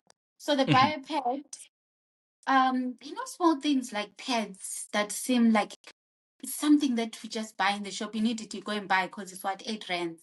But then there Yes. are girls out there. I spend a lot of time in the village with and I talk to a lot of people there, the girls. So life is very, very difficult. And I remember I was talking to this girl, and she was like, I want to break up with this boy. This girl was in Form 3, and she was Yeah. dating a head boy, a guy looking after kids. Like, I don't like him, I don't want him. But then he buys me pets. Then Wow. I remember thinking, that can't be the reason you're with someone. That's when I thought, okay, let me try and fundraise. So in the beginning, I'll just ask people to donate money, almost all the money that will buy the pads. Then as it went on, I put at least 50% in it. Now, most of the time, I just keep money from, I sell my books for like 200 rands. Then from there, I usually just take out like 10, 20 rands. And then end of a month or 2 months, I just buy pads and send them home. So yeah. Sometimes I ask Interesting. for from organizations, Hyundai, Doves, Saripai. They've always donated to my campaigns. So then I send them mostly to, because I'm not based in them. I Yeah. sometimes find people doing the work on the ground and then give it to them. But when I'm there, I just drive around and donate them to schools. So yeah, and people have been very supportive. Like no one has ever accused me of eating their money. But I was scared of that. People start saying, Well, as "Hey, as she's as we have already established, I mean, you have very very lucrative hobbies. So I don't think anyone this alone should pay for your life, whether the real life or the imagined life among your readers. So I don't I wouldn't particularly think people should accuse you of that. So I think it's a great initiative that you're doing, and hopefully you continue having the energy to push it, and you have a few people maybe after this ask you how they can contribute, or I don't know, maybe Jeff Bezos will call you and they're like, oh yeah, I listened to the Afrophile pod, actually, we're just going to end it once and for all. The year's $1 billion, just find the ways to do it, in which case now you have another expensive thing to do, which is not your career. But who knows, that." Jeff. Like that. Also Jeff, if about you this are listening. book. Yeah. Oh yeah, and you wanted to talk about the philanthropy you did Yes, so it was in a line with that charity book. thing. So I took some money out and said, okay, I'm going to sponsor a writing competition. So I thought it's Okay. something I'll be able to do annually. Right. So put money aside for prizes. We got like Hmm. almost 100 entries from Hmm. young people. So it was for young writers between 18 and 23 years old. Then Hmm. submit, then we pick the top 20 and give prizes to the best, and then published. So I then published this book into an anthology. I still don't know why this book doesn't do so well, because it's such an amazing collection of story. Like it's so good, but also because I think I've come to realize people buy authors these days. So people rather buy a book I wrote, The Why No Man is Silent with my name and my face, than buy a collection of amazing, amazing short stories because they don't know the writers. I Right. have Who are in? so because it didn't do so well, I thought, okay, so I stopped that writing competition. Because well, we can't keep investing losses. In something that's not bringing back sort of some returns. But let's talk about sort of the academia part of you, which is something we hadn't touched. I mean, you talked about being a professor, and actually teaching students and mentoring the next generation. But it's and we sort of touched on this when you said, look, I try to make it less serious because in fact the stuff that I write about is either characters who are in scientific labs or who are traveling for scientific conferences, because I've lived through that life, and that sort of sort of helps you. But as you have been going through your career, right, you have been winning a lot of things along the way. You have been getting patterns along the way, and people will just be amazed, literally when they read about you, the stuff that you have done. It's just like, these are your hobbies and this is the real stuff, and you have patterns in South Africa, in the UK, and in the US. But tell me about sort of like the scientific work that you do, the research, and sort of like what you have managed to get patterns for. Okay, so for my PhD work, so for Hmm. PhD you have to come up, ideally you have to come up with something that has never been made before. So Yeah. I was working on Nemo in Zulu, in Isindebe. Hmm. Yeah. We call them round nuts. And I Yeah, feel like Bambara Zimbabwe is the roundnuts or only something. Are country. they? So wait, I don't know where the name came from because no one else knows what round nuts are. See Oh, why we really? should be Zimbabweans. If I say I want round nuts, you will know. And then you show up with something else. Yes. So they are called Bambara groundnuts Yeah. everywhere else. So I worked on that because to me it's very real. It's something I grew up on. So it was Mhm. fascinating for me to work on it because my long-term plan is to make sure I use science to explain indigenous knowledge. So things people are using in the village, like, oh, if you're sick, if you have a headache, you drink the bark of this tree. I want to be able to scientifically join that tree Link because there's the so two. much, yeah, there's so much rich knowledge in traditional people, like when they talk about the medicines and stuff. So we need Yeah. to preach that.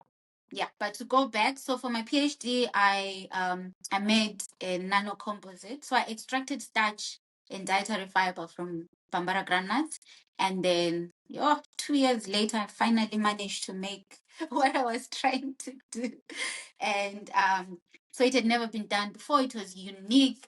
They couldn't believe I made that size. We went through all the tests to bring it to a nano size. Then I managed to patent it because then when it's patented, now Uh-huh. it's ours. Well, it's not Right. mine because I'm under an institution, but then we started upscaling. So now they can't leave me, they can't let me go because they need me to produce all of that. So Wow. now we're selling it to industries, even though it's really through the university and I get a small percentage, but it's still patent is something I invented. It's something And how long does this patent run for? we renew every, is it 10 years? 20? Okay. I Mm-hmm. think it's America, I think it's 20 years, Mm-hmm. but 20 years is enough for us to have revolutionized the industry. And I take my work very seriously. Like I publish as much as I can. Mm-hmm. NRF, we have something called the National Research Foundation in South Africa. Mm-hmm. So getting a rating from them is like a huge deal, especially to us in the early career. So Yep. they rated me last year. So I'm an NRF rated researcher, which is like huge. So my CV suddenly looks like, wow, she does a lot. And so with academia, you need proof like that to, because we see you going to the lab every day, but where is the proof that you're actually doing something? So that And you're proof not then comes up in papers, in patents, in ratings. Do other researchers rate your work? So that's why I'm always publishing and conferences, sharing my work and stuff, because that's the evidence that you're actually changing the doing world the work and putting in and the hours. yes, and making millions and millions for the university, not for you. Which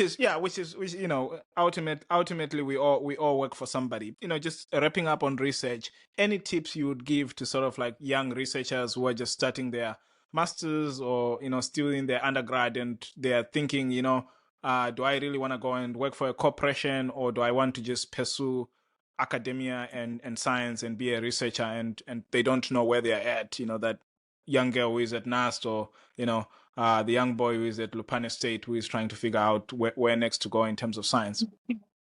um, okay. To the young girl, I would say that please get your education so you can get your life in order.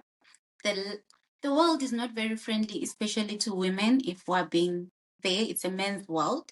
So make sure you have your education in order.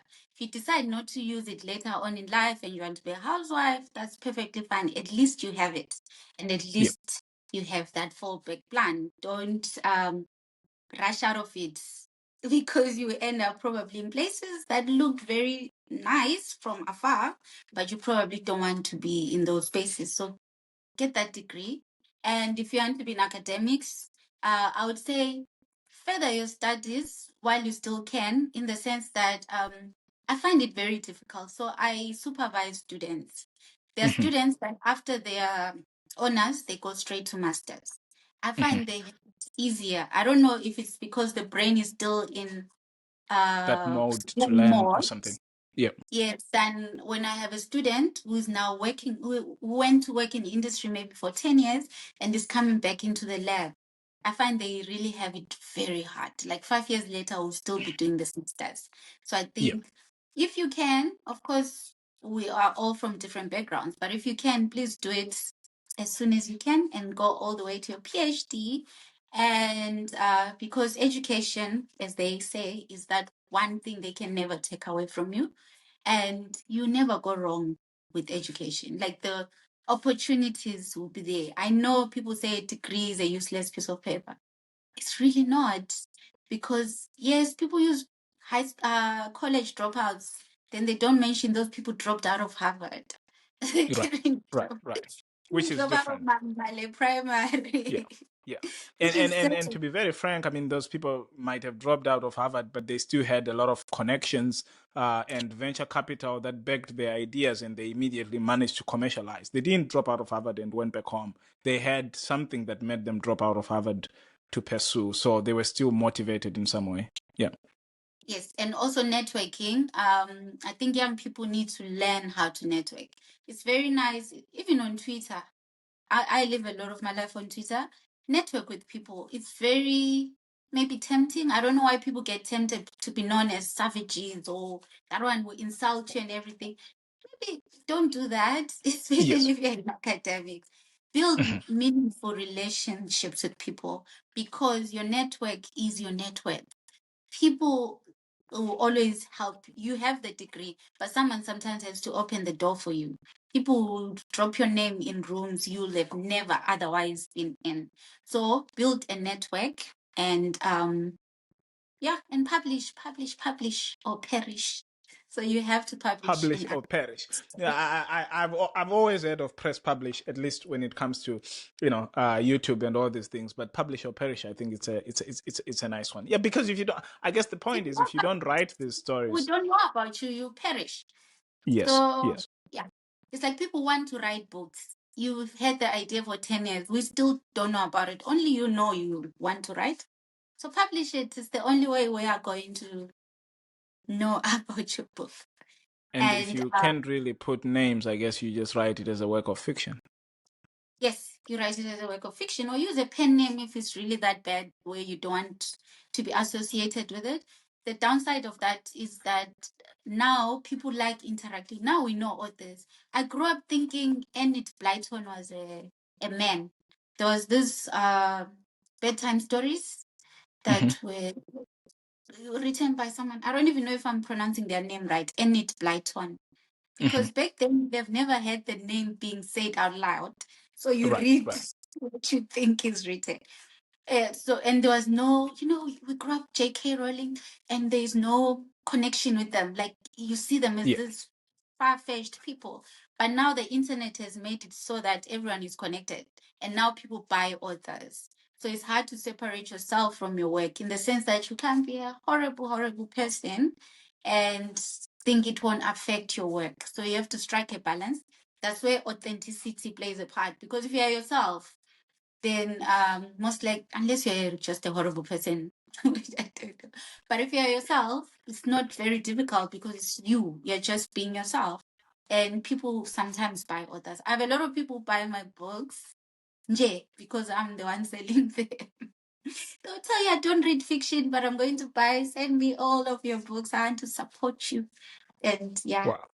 there's Which is, that. it's I guess it's the name part, but even other authors who don't use their real names, like No Violet, who I read, many people Oh, be yeah. like, wait, No Violet, that's not her name. It's like, yeah, there's no one who's called No Violet Blower. There's going to be no grave whatsoever ever going to be written No Violet Blower. Well, I guess maybe unless someone actually later renames their child and changes their surname to Blower. I don't know, but anyway, it's fascinating that, right? But you can still get to have that, and how important sort of names are, in being recognized and everything. And your names, there's pretty much a few articles about your names. How did you get your names? I think there's a story Um, behind your three names.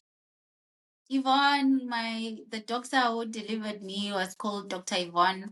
My mom was like, oh, there's a name. I'm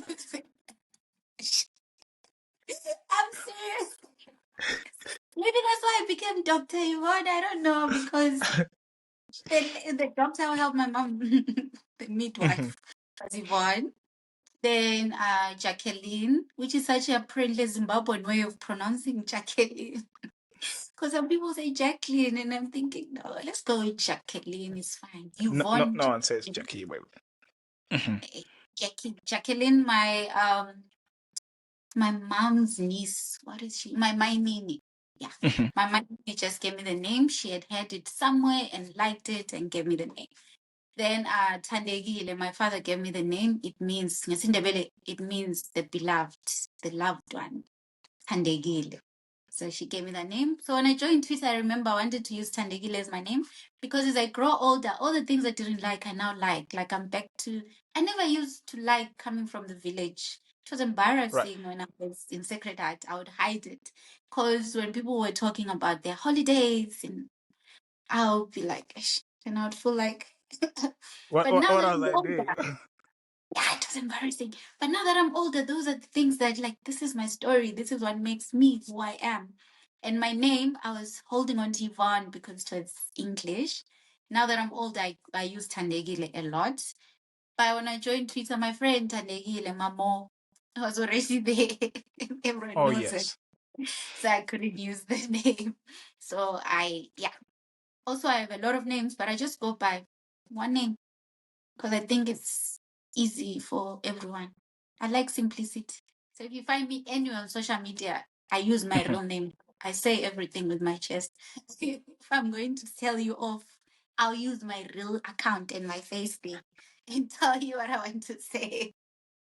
Well, then there's no need for listeners to try and dig out any ghost accounts, other than this. But I think one thing that's also actually quite interesting on your social media is your recurring themes of faith, and religion. How important is that? I mean, in terms of your life and how you have had to adjust in new places, meeting new people, and just keep on this rigorous schedule that you have in your life. So one thing that the Catholic Church did well was make us religious. So Mhm. it's it's I don't know if it's good and bad, but I like it because then it made me like I'm such a believer. Like I'm those Christians who go to church on Sunday.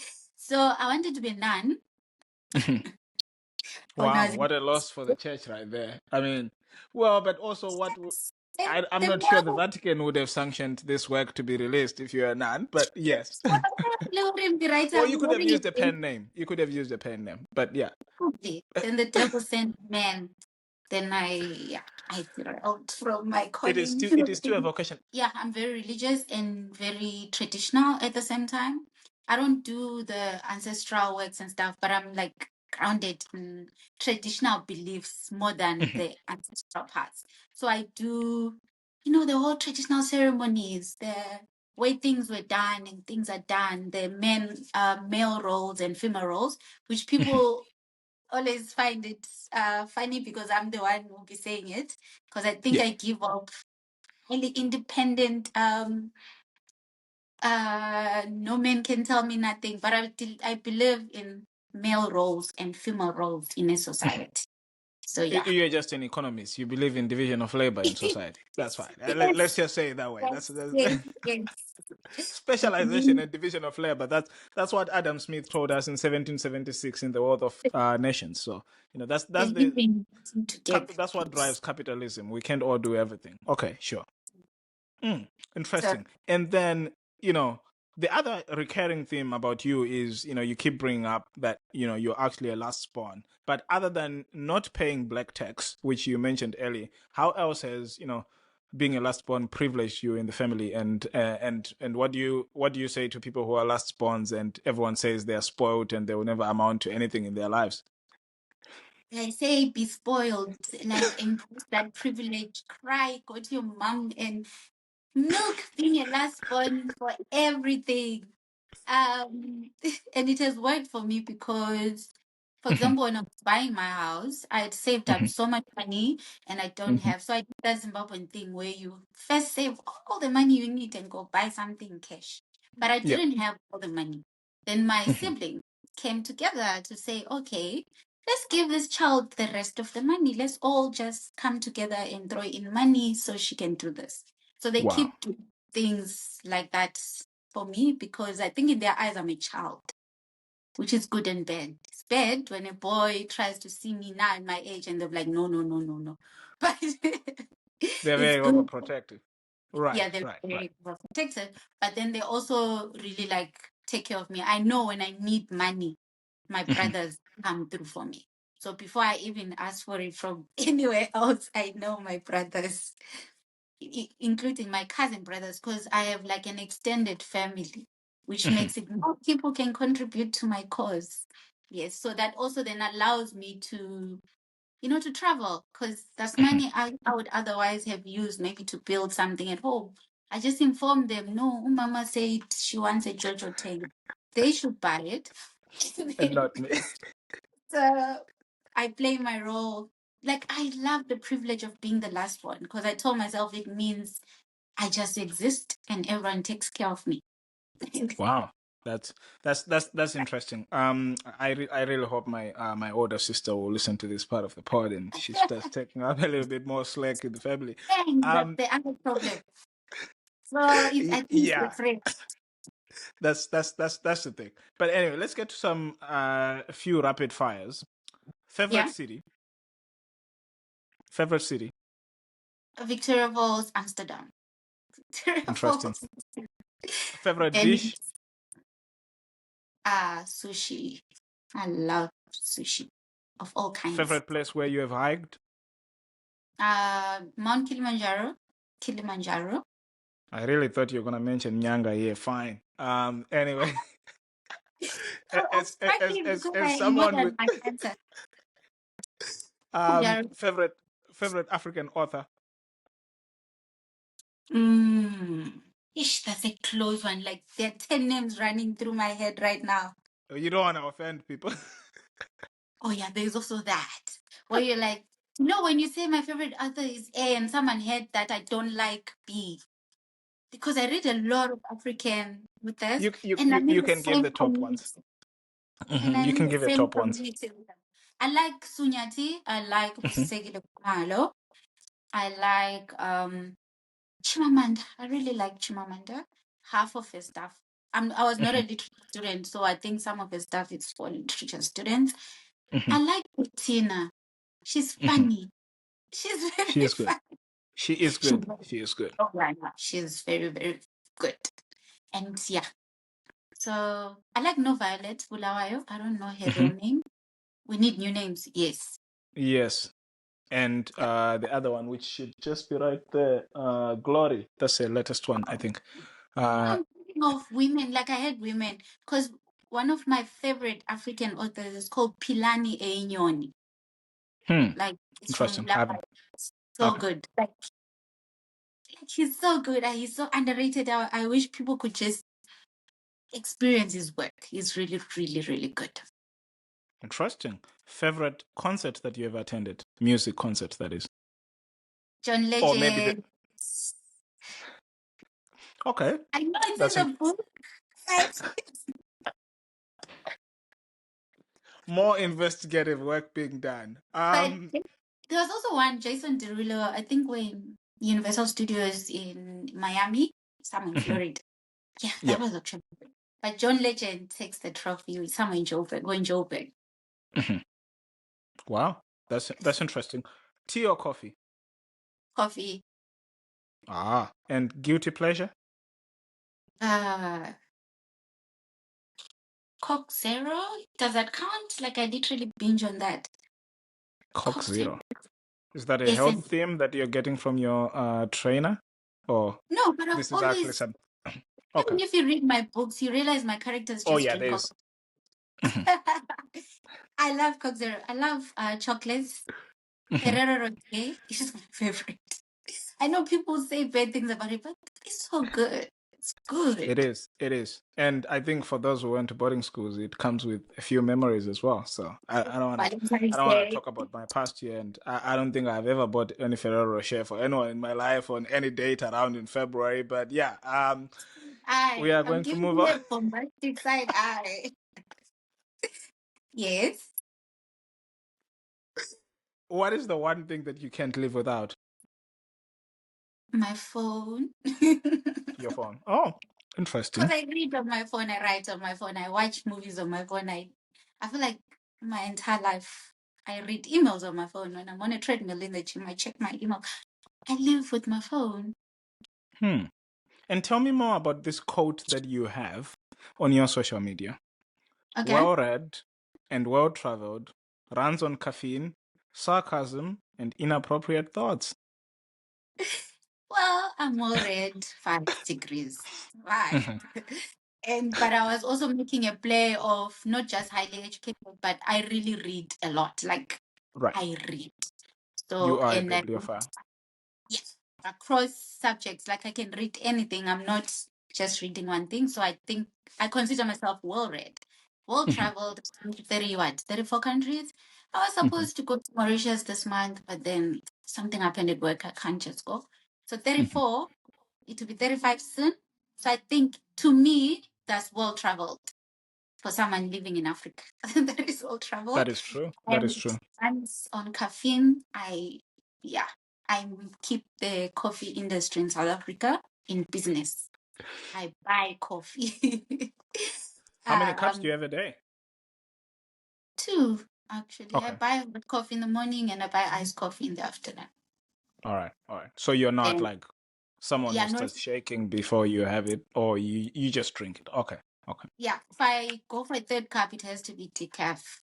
Mhm, Try to limit the caffeine.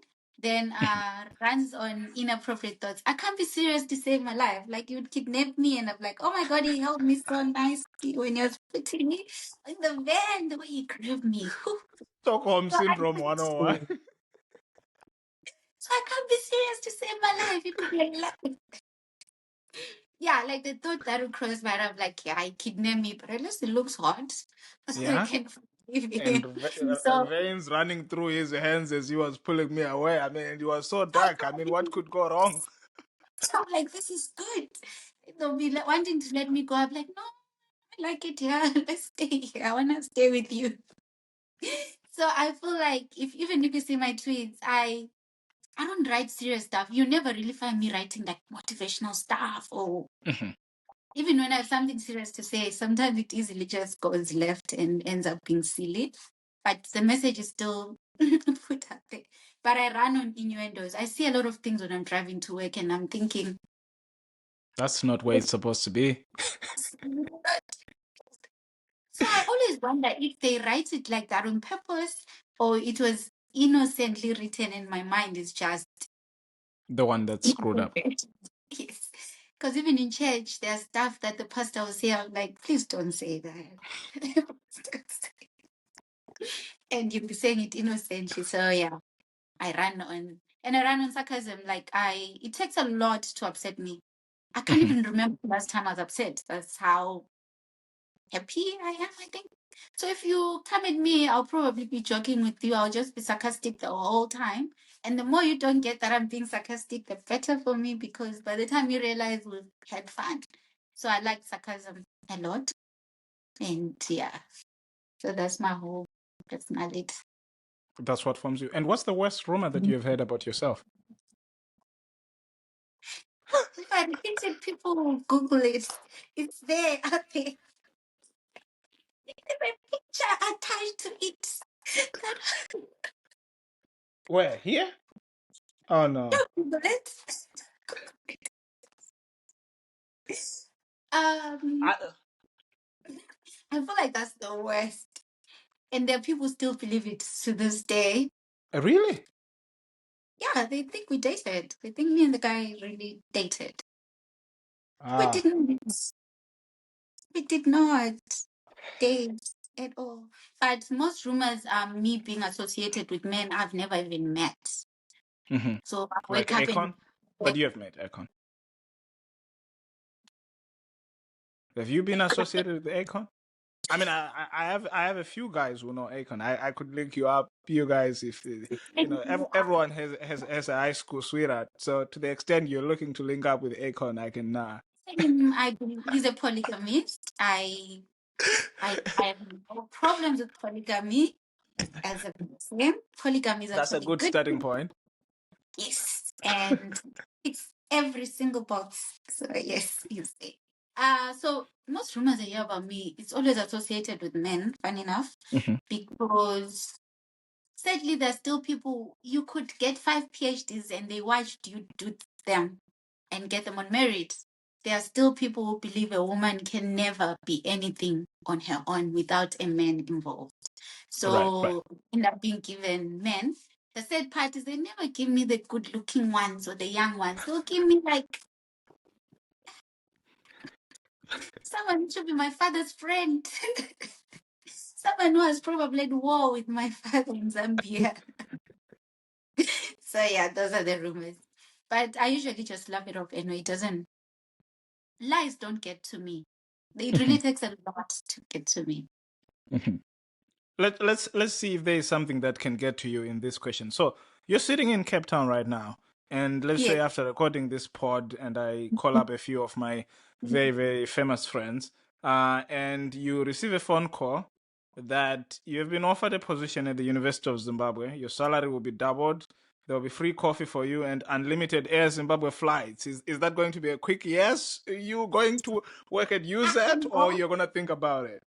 I won't think twice about it. It means I'm in Plantry almost every weekend. I am there.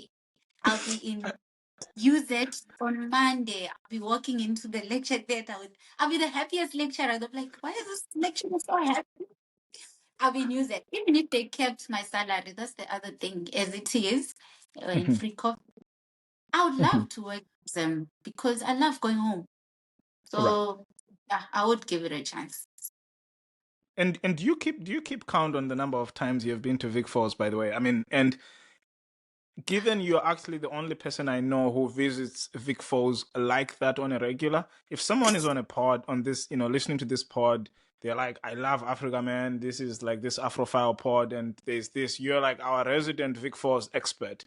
Someone who is flying in from Belgium, they just want to spend a week in Vic Falls, or maybe a weekend. Like, what's the go-to stuff to do in Vic Falls for people who haven't been there and want some sort of guidance? Do everything. Make sure you do the falls because there are people go to Victoria Falls and don't get into the falls. I will never understand that. What would they be Why are doing they in again? Victoria Falls? Like they don't enter the rainforest, the falls, Yeah, yeah. the Victoria Falls. So you are in the city, but you don't go and see the falls. Mm, So that's weird. that has to be, yeah, that is weird. Because That every has to time be I a go, crime. if I went every week, I'll make sure I enter the fall. So please see the falls and yes, take pictures, but stop. Because I've seen people just take pictures, and leave. Stop Yeah, and yeah, actually yeah, look yeah. at the Yes. falls. The, Like I mean, take it's. them in. Like put I your I phone saw a away. guy Look. from South Africa once, and he was just standing there, and he said, "Man, this just makes me connect with my ancestors." And here I was from Zim. I was like, I need to get serious about viewing the falls. I think my ancestors are also part of this. So, Yes, they yeah. just sit there and listen to the water, like take it in, put your phone away, because we get caught up in snapping pictures as we go. So take in the falls and don't miss the sunset cruise. I feel like it's not just even about the bottomless drinks, but the Zambezi River is just, it's healing, it's calming, it's soothing. So do Are that. there If you, crocodiles? yeah, but you won't, you see them on the bank, yes. Okay, sure. Then do the, if you're coming from Belgium, you probably have money, so budget is not a problem. So do the helicopter, see the falls from all angles. So walk into the falls, see them at eye level. Do bungee jumping, you see them from when you're upside down from under, and then do the helicopter ride and see them from above. And you say you have done the falls. Then What do the about devil. the famous Devil's Pool? Oh, you are getting there. Yes, Okay. I did it for my birthday last year. Yeah, it's amazing. Do they There's hold something your about legs, or that's all witchcraft? How do people manage to do witchcraft. that? But It's am I all allowed to witchcraft? tell? Sure. Well, they do You're not hold you. allowed to tell. Unfortunately, people have to go to Vic Falls and get into the Devil's Pool and float Yes, and take pictures. Okay, yes, sure. because there's something about okay. I like extreme stuff. I want to do Kilimanjaro and stand at the top and hardly breathe. I want to Hmm. bungee jump and feel like I'm falling and dying. I want to skydive. So those are my kind of things. And yeah, so sunset Interesting. cruise And where control. where is it best to stay and eat in Vic Falls I in the always city? stay at the. I always stay at the Victoria Falls Safari. Well, most of the time I stay at the Victoria Falls Safari Club because I love Mhm, the. So all my books, when you read and the characters are in Victoria Falls, they're at the Safari Club because mhm. when you sit on your balcony, like there's this forest, you can hear the Zambezi River. There's a watering hole, like you feel like you're in the jungle. To me, that's very, very, very nice. Eat, try the boma. It's a very African. I'm in Zim. I'm from Zim, born and bred. I used to catch caterpillars. You know, when you translate to English, it sounds funny, but we used to catch Yeah, yeah. caterpillars for food. So now when you go to the bomb and they're like, try a caterpillar. I'm thinking, I get this from the tree itself. But it's always an experience for people who are not exposed to the Yeah. culture. And for Yeah. those who will not understand, I mean, these are mopane worms, right? Yes, mopane worms. And not like caterpillars made by Caterpillar in America. But anyway, Shoe or no, the, what do you call that caterpillar? The not forklifts. not equipment, but actually you also spend some time in Matopos. I mean, for someone who is just visiting Bulawayo as a city, what should they do? I mean, my personal favorite is obviously going to the Natural History Museum, which I think is just amazing, and then obviously ending that day with Matopos and the so-called worldview. We're gonna get to the grave soon, which I know you have opinions about, but let's start from Bulawayo. What should someone do in that very, very, I always say Bulawayo is like Washington DC, the roads are wide, the people are civilized, because I guess in DC everyone is a spy, Yeah. but in Bulawayo people are actually nice and the food is amazing. And yet it's just this underappreciated city that's there. But what would you advise people to do in the city, or within the vicinity of the city? Find a very central place that's busy and stand. People are beautiful. If you've never seen gorgeous people, like just stand there and watch people, you'll be like, wow, Yeah. these people look good. And there's also the railways Mhm. museum. They turned it into a museum of sorts. It's also something Mhm. interesting to visit. But I go to Matopos a lot. I don't think I've ever taken Bulawayo as a tourist hub. To me, Right. it's always fun to eat I and drive then out. drive out. And so Matopos, I love Matopos. I think I'm always there as well. I'm sure I've stayed everywhere. But Amalinda was a highlight for me. I'll never understand Zimbabwean pricing because I don't know why I was paying so much. But I love the ambience. I love the infinity pools. I love being in a place in Zimbabwe where I feel like I'm not in Zimbabwe. Where it's Right, like, right. this is the Zimbabwe they don't show you type of thing. But there's Where also they hang healing. out with like Bill Gates and all the other guys. That's where they go. Not. Yes, but there's healing. I don't know how to explain, but I'm a nature person and very traditional as well. So I believe in nature healing. You find healing in Matopos. Like, just take a hike through that forest. You feel calm. You feel good. It's healing. Then you go to the grave and you get upset. Yes, that's the point. Your opinions on the grave? I mean, there are debates on this, right? There are some people who say, Sisi should be exhumed and sent back to London. Carry him off like David Livingstone to Petina's book.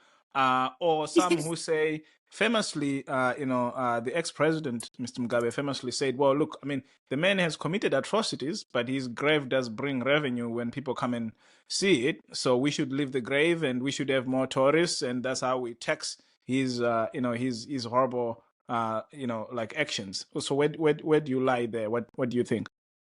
Well, I'm sure people see my rants online because I don't like that grave being there. Hmm. But also when I approach it from a logical mind, it's okay for the grave to be there. My problem is next to it there's what do you call it? A A statue monument that of says the brave men who fought, and yeah, yes. To me it's that's it's a monument of insulting. some sort. Yeah. Because the brave men that are referred to there killed the Ndebele warriors, and then they Yes. get a monument, and our warriors don't. So if it's Yes. really like about history, surely the government will have also erected a monument for the brave Ndebele Yeah. warriors who Hmm. died defending their own land. But also Hmm. it goes to marginalization and it will get very political Right. Right. and Zimbabwe and then all it takes is one Zimbabwean to just pick one line and run with it, and suddenly I'm a Yes. politician. So I wish they could honor our people. The grave should stay there, Cecil John Rhodes. He's part of our history, unfortunately. Hmm. Um, but also, I feel like Mzilika's grave is outside the national park. It's just outside the national park. Oh, So and interesting. many people don't even know where it is. Many people don't visit it. some people argue that, oh, because of he was a king and disrespectful, people shouldn't just access it. But I feel like if the government, they could have made a shrine, then we don't go to the grave itself, we respect it. There should be a shrine with the history of our people, because we read about Rhodes, all the good things he does. There's Leander Star there, all the things he did for his people, the monument, the Yeah. brave men, what they did. Where is our history in that park? People are Yeah. coming from far and beyond, and there's the history, but where is our history? So if we're keeping the old history, let the history coexist. Let's tell both sides of the story. So yeah, to me, like, we are independent. We are how many years post-independence? We need to tell our own stories. So yeah. And telling our own stories means visiting places. It means national parks, climbing mountains. I dropped just a small note early when we were talking that you have been to the other side where Rhodes used to stay. Obviously he stayed in Matopos and Nyanga, and I'm from Nyanga. And you have been there. You have conquered Mount Nyangani, which is one of the highest, one of the highest in Africa, and certainly the highest peak in Zimbabwe. You've been to Kilimanjaro, as you said. So what's next? What's your next hike? I've been to Mount Binga. I think that's the highest in Mozambique. Oh, interesting. Um, so my plan was before adulting took over, so I need to find time for it, just to hike the highest peak in each country in Africa. What's So the that's highest in my, South Africa? what's the name? It's in the Drakensberg range. I Okay. forgot the name. I And you forgot the haven't name. been there I've been to the Drakensberg, but not to the to highest the peak. highest. I Okay. did the Okay. most beautiful hike there to a place called Tugela Falls instead. So we didn't make it to the other side where there's the peak, but it's still on my list. Fascinating. And I'm sure you have a lot of things on your list. But what's on your nightstand right now? What are you reading? If people want to know. Funny enough, I'm reading myself. Okay. Well, that's I that's want that's to write book that's 3 of the Why Your Man is Silent. So I went back to book 1 to start reading. I just finished. In the last week I was reading Busisegile Kumalo. Her books are called Her Silent Screams. So Mhm, it's like a trilogy. So I finished those. Then I started reading mine because I need mhm. to finish book 3, but I keep going back to try and find the voice. So the mistake I made was write book 1 and book 2 and stop. I should have. That thing I was saying, if you're going to do your master's and PhD, if possible, do it and finish. Put a Yeah, full as a stop there. marathon. Yeah.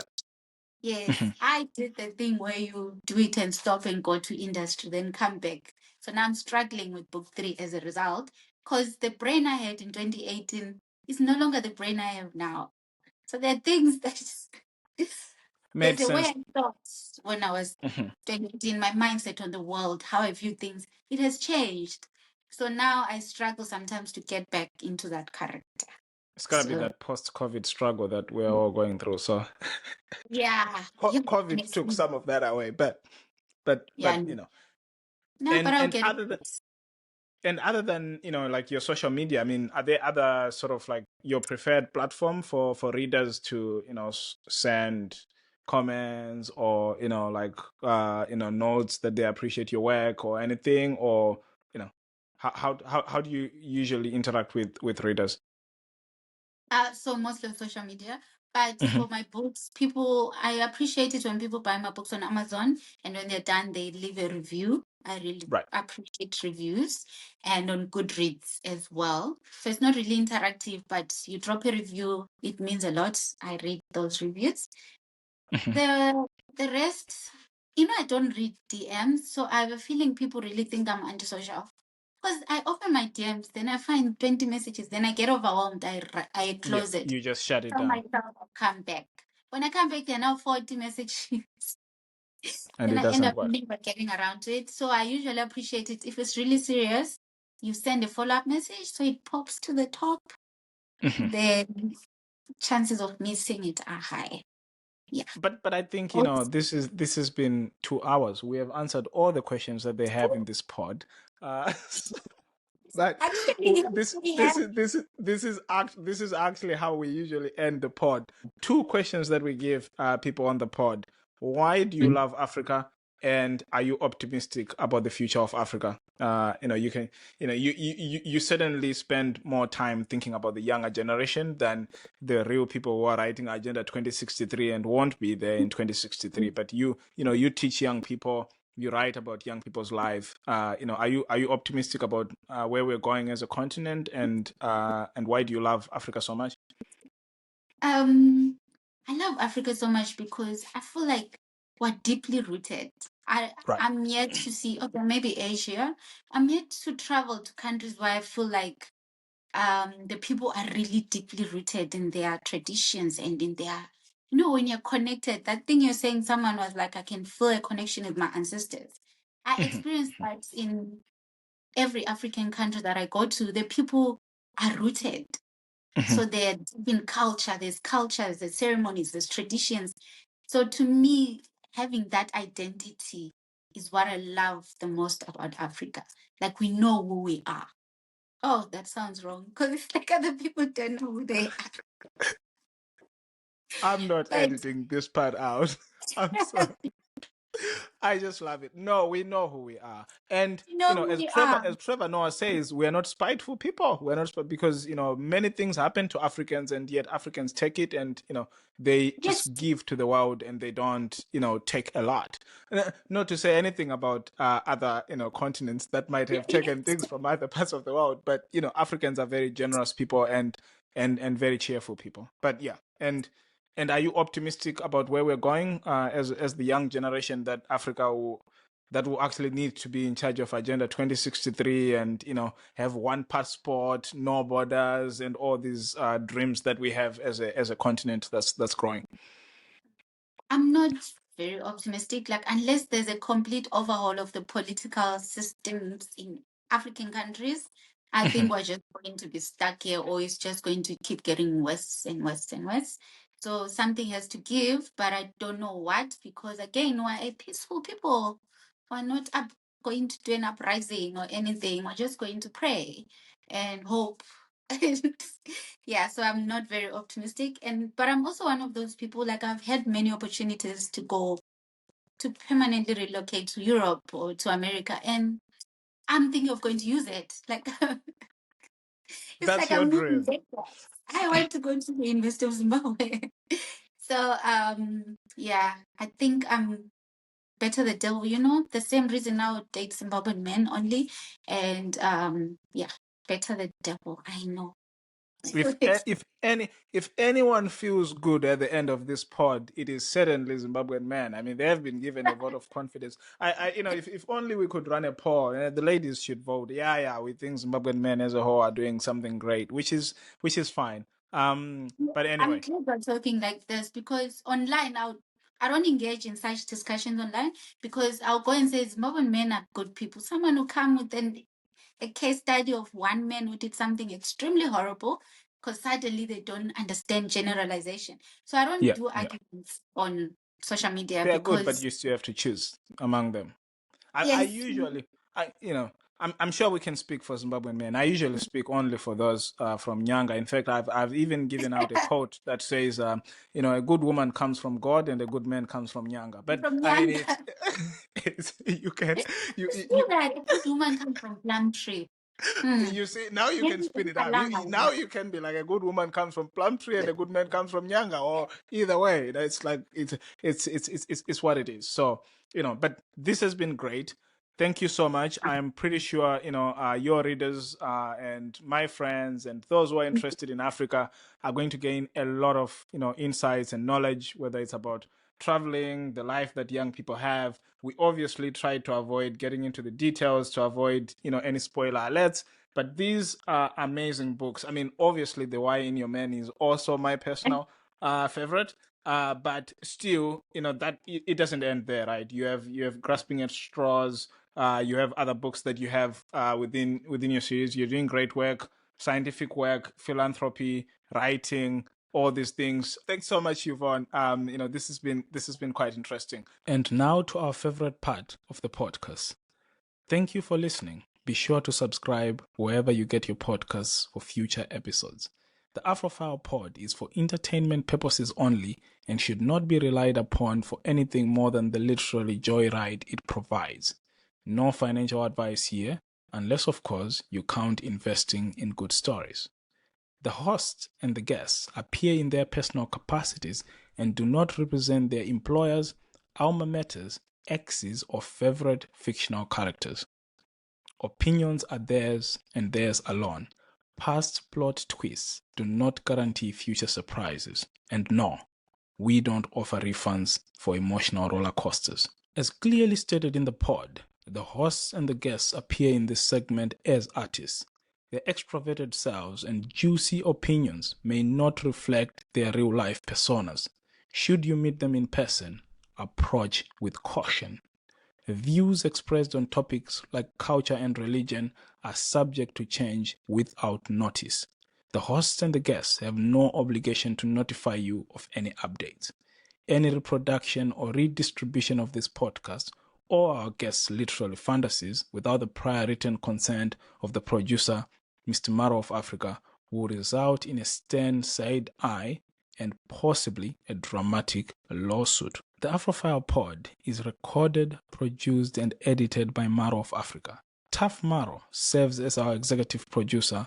Our theme music was sourced by Robbie Okunyanga. Brian Maro is our global head of podcasts. Thank you for listening to the Afrophile Pod. We'll be back next time with more guests who will make you fall in love with Africa.